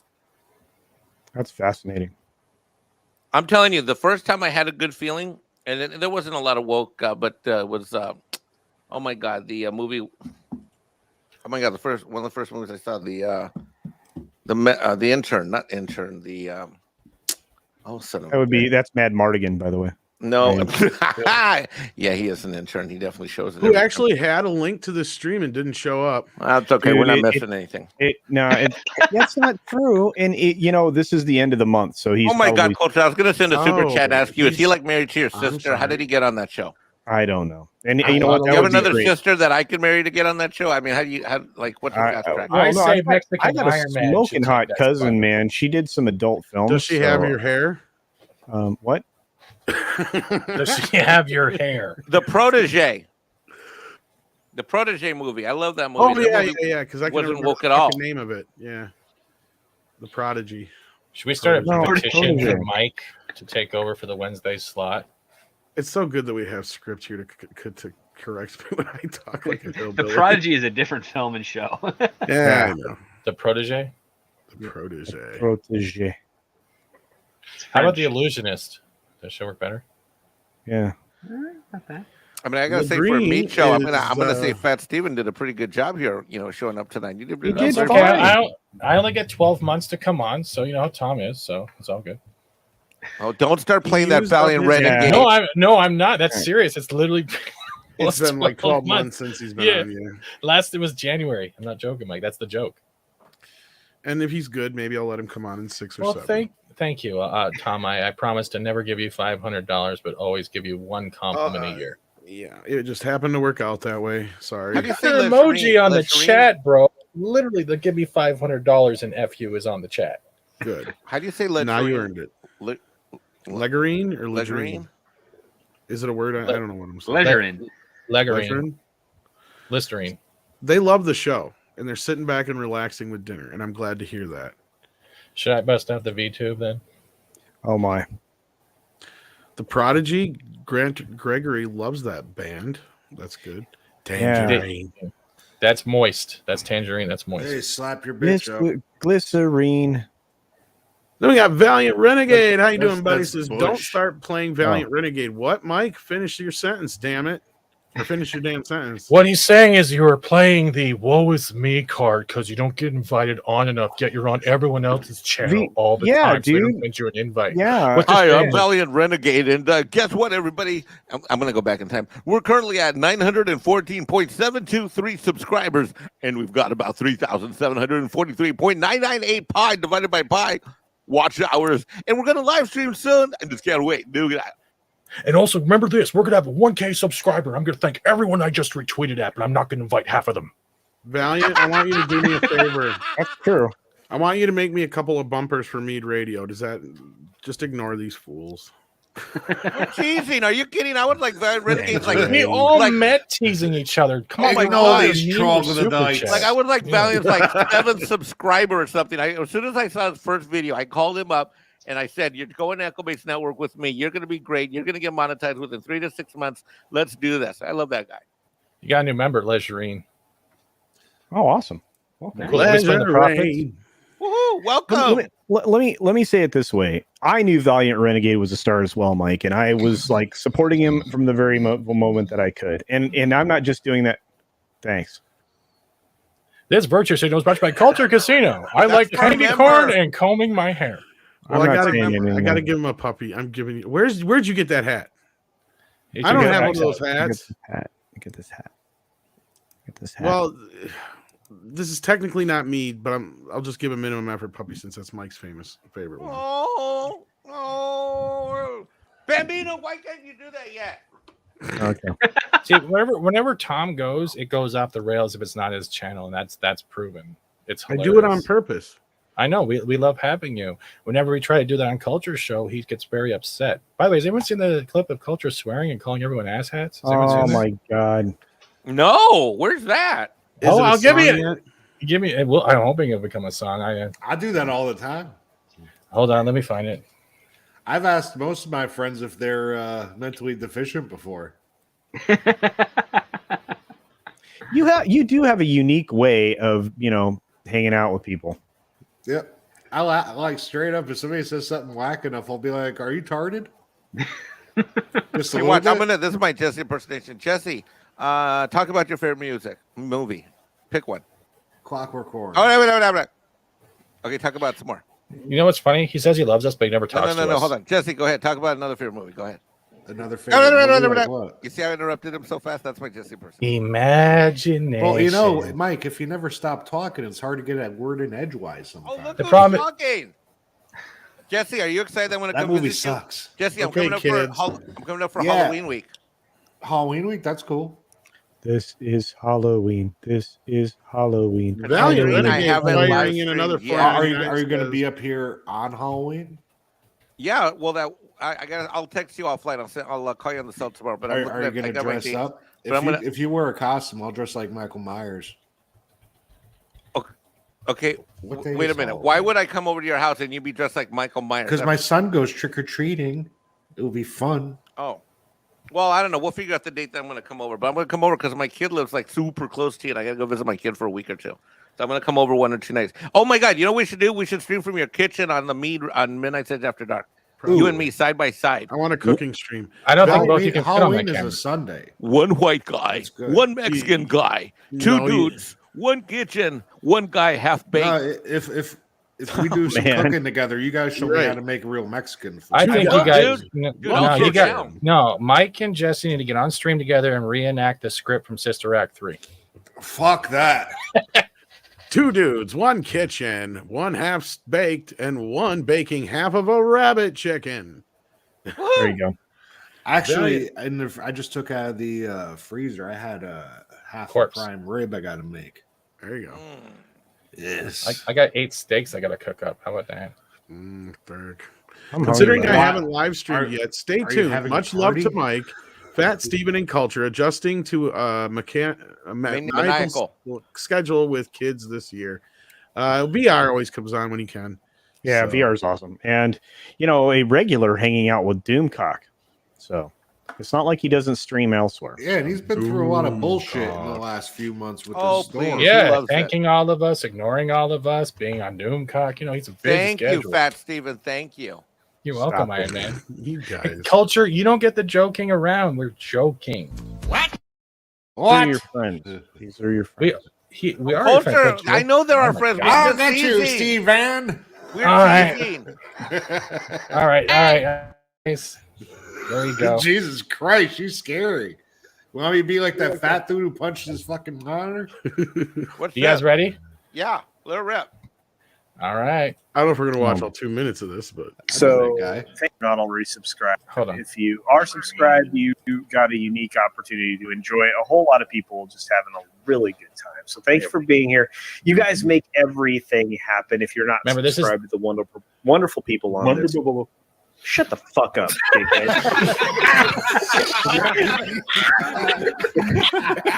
3 hours later. I love that break.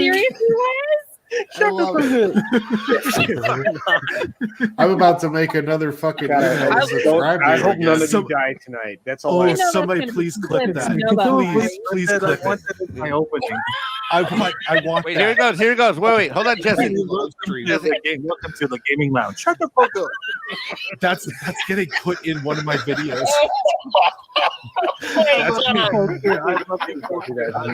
I love everybody. That's the problem. I love all of you. But I fucking love it. It's great. I love all of you. And God damn it, son of a There you go. There you go. I will never forget that night. Look, he's doing the same. He's reenacting it right now. Hand on the chin, shaking his head, wondering where his comb is. He's down in practice. It's all right. What? I know where my y'all are crazy. I know where my towel is, so I'm a hoopy fruit. Valiant Renegade says, on the weekends with Doomcock, weekdays now, dead.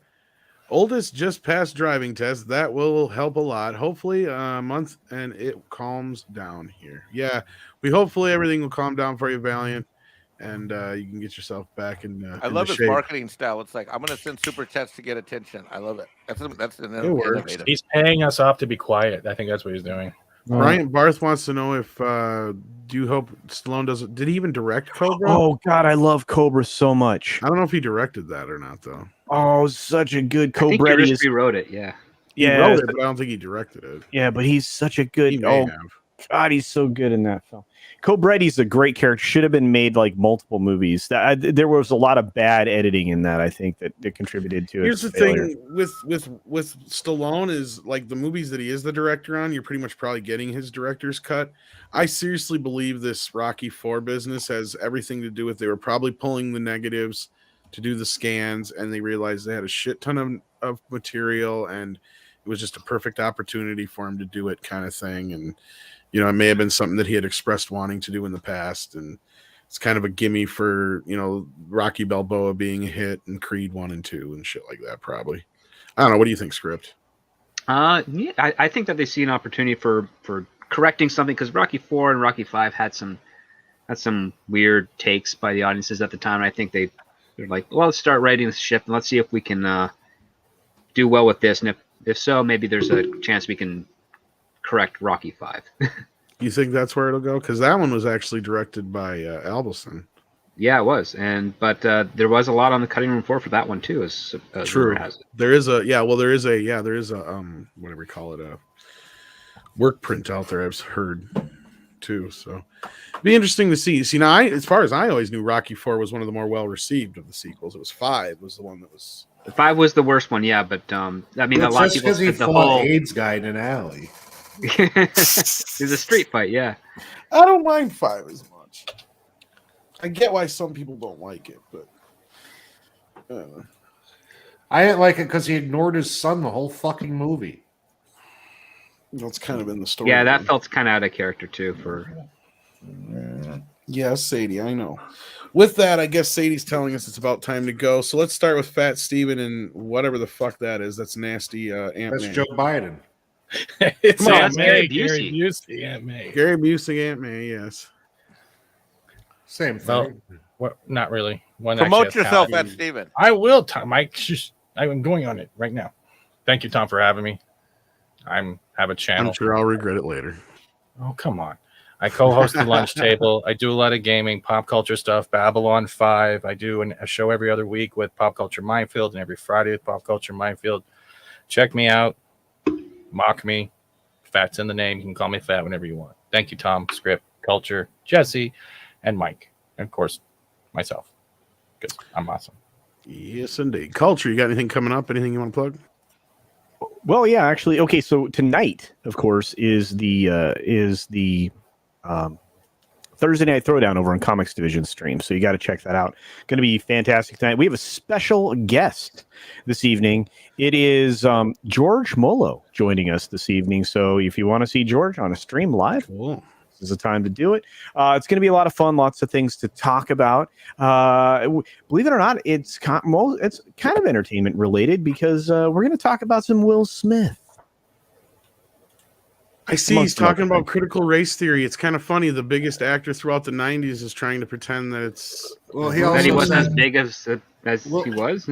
Will Smith also said that Trump voters should be eradicated so he could go fuck himself. He's just jealous he didn't star in Battlefield Earth. Let's just get that straight. We're gonna cover a few more things. There's some more articles. It's gonna be a good night. I hope everybody can join us. Yeah, absolutely. Yeah, okay, I'll be over there. That's gonna be great. Yeah, it'll be a lot of fun. Rip him a new butthole. Yeah, it'll be right after I have supper. So right now, what I have coming up is supper. Anyway, everybody, thanks for being here. We appreciate you. Wouldn't be a show without you. You guys are the best, as you know. And thanks to Andre for letting us use his channel today. So thank you very much, and peace and love. Yeah, especially considering Script Doctor. Anything you got coming up? No, other than I have to start doing some research to this assignment gig I just got. So, outside of that, just follow me on Twitter to see where I'll be popping up, and we'll go from there. And that will be on Comics Division's channel, Giuseppe. So check out Comics Division's channel. Comics Division. I can actually drop the thing in the thing. Sure can. And then we also have Mike here. Anything you got going on you want to plug? Sunday nights I'm with Doomcock. Tuesdays and Thursdays, Midnight's Edge After Dark with Tom. And you do pop into the main channel and Midnight's Edge Espanol as well. And so, yeah. Jesse. I'm going to run a stream later, too. It's not going to be about any specific topic. We're going to talk about the day. Then we're going to just bullshit and tell jokes and have a good time. Tomorrow morning, I'm going to run a coffee stream when I wake up. Then I'm going to go about the day and do a few things that I got to do. I'm going to bring my Turtle arcade machine up here. That makes me happy. Nice. And I'll probably do another one tomorrow because I'm on vacation. Fuck it. Awesome. Nice. Nice. And, yeah, and then also check out the Latino Slant. Paulie, thanks for giving us this quick review of Venom earlier. And other than that, you can find me roaming around all kinds of crazy places. What were you saying, Culture? I guess I'm not a wrench here. Oh, well. No, you're not? Oh, yeah, because we're on the main channel. I'll have to tell Andre. We'll just share it in private chat, and I'll throw it in there. So, yeah, other than that, check us out sometime this weekend. What? Yeah, who knows? Sometime at some point. And remember, kids, what's up, Pat Steven? Don't forget to tune into MEAD Radio, where he plays music until Karens knock him out. This is true. It's true. This is very true. All right, I'll share this real quick. So you guys, if you want to hop onto comics, maybe I'll pop in for a little bit just to say hi to George. Because I go, George! Other than that, usually you guys get a little political for what I can get into. But sometimes I might be able to talk a little bit about the Will Smith stuff. Who knows? If not, tell everybody I said hello and send them my love. Of course. You're always welcome. And remember, kids, the show is always brought to you by Rabbit Chicken Meat. Do you like rabbit? Do you like chicken? Have you ever wondered what it would be like to have both at the same time but can never find both at the same place? Well, Disney and Shang-Chi have taken care of that for you. That's right. You can get yourself Rabbit Chicken Meat, now available at every Walmart and Costco. What you waiting for? Move your feet and get some Rabbit Chicken Meat. It's good.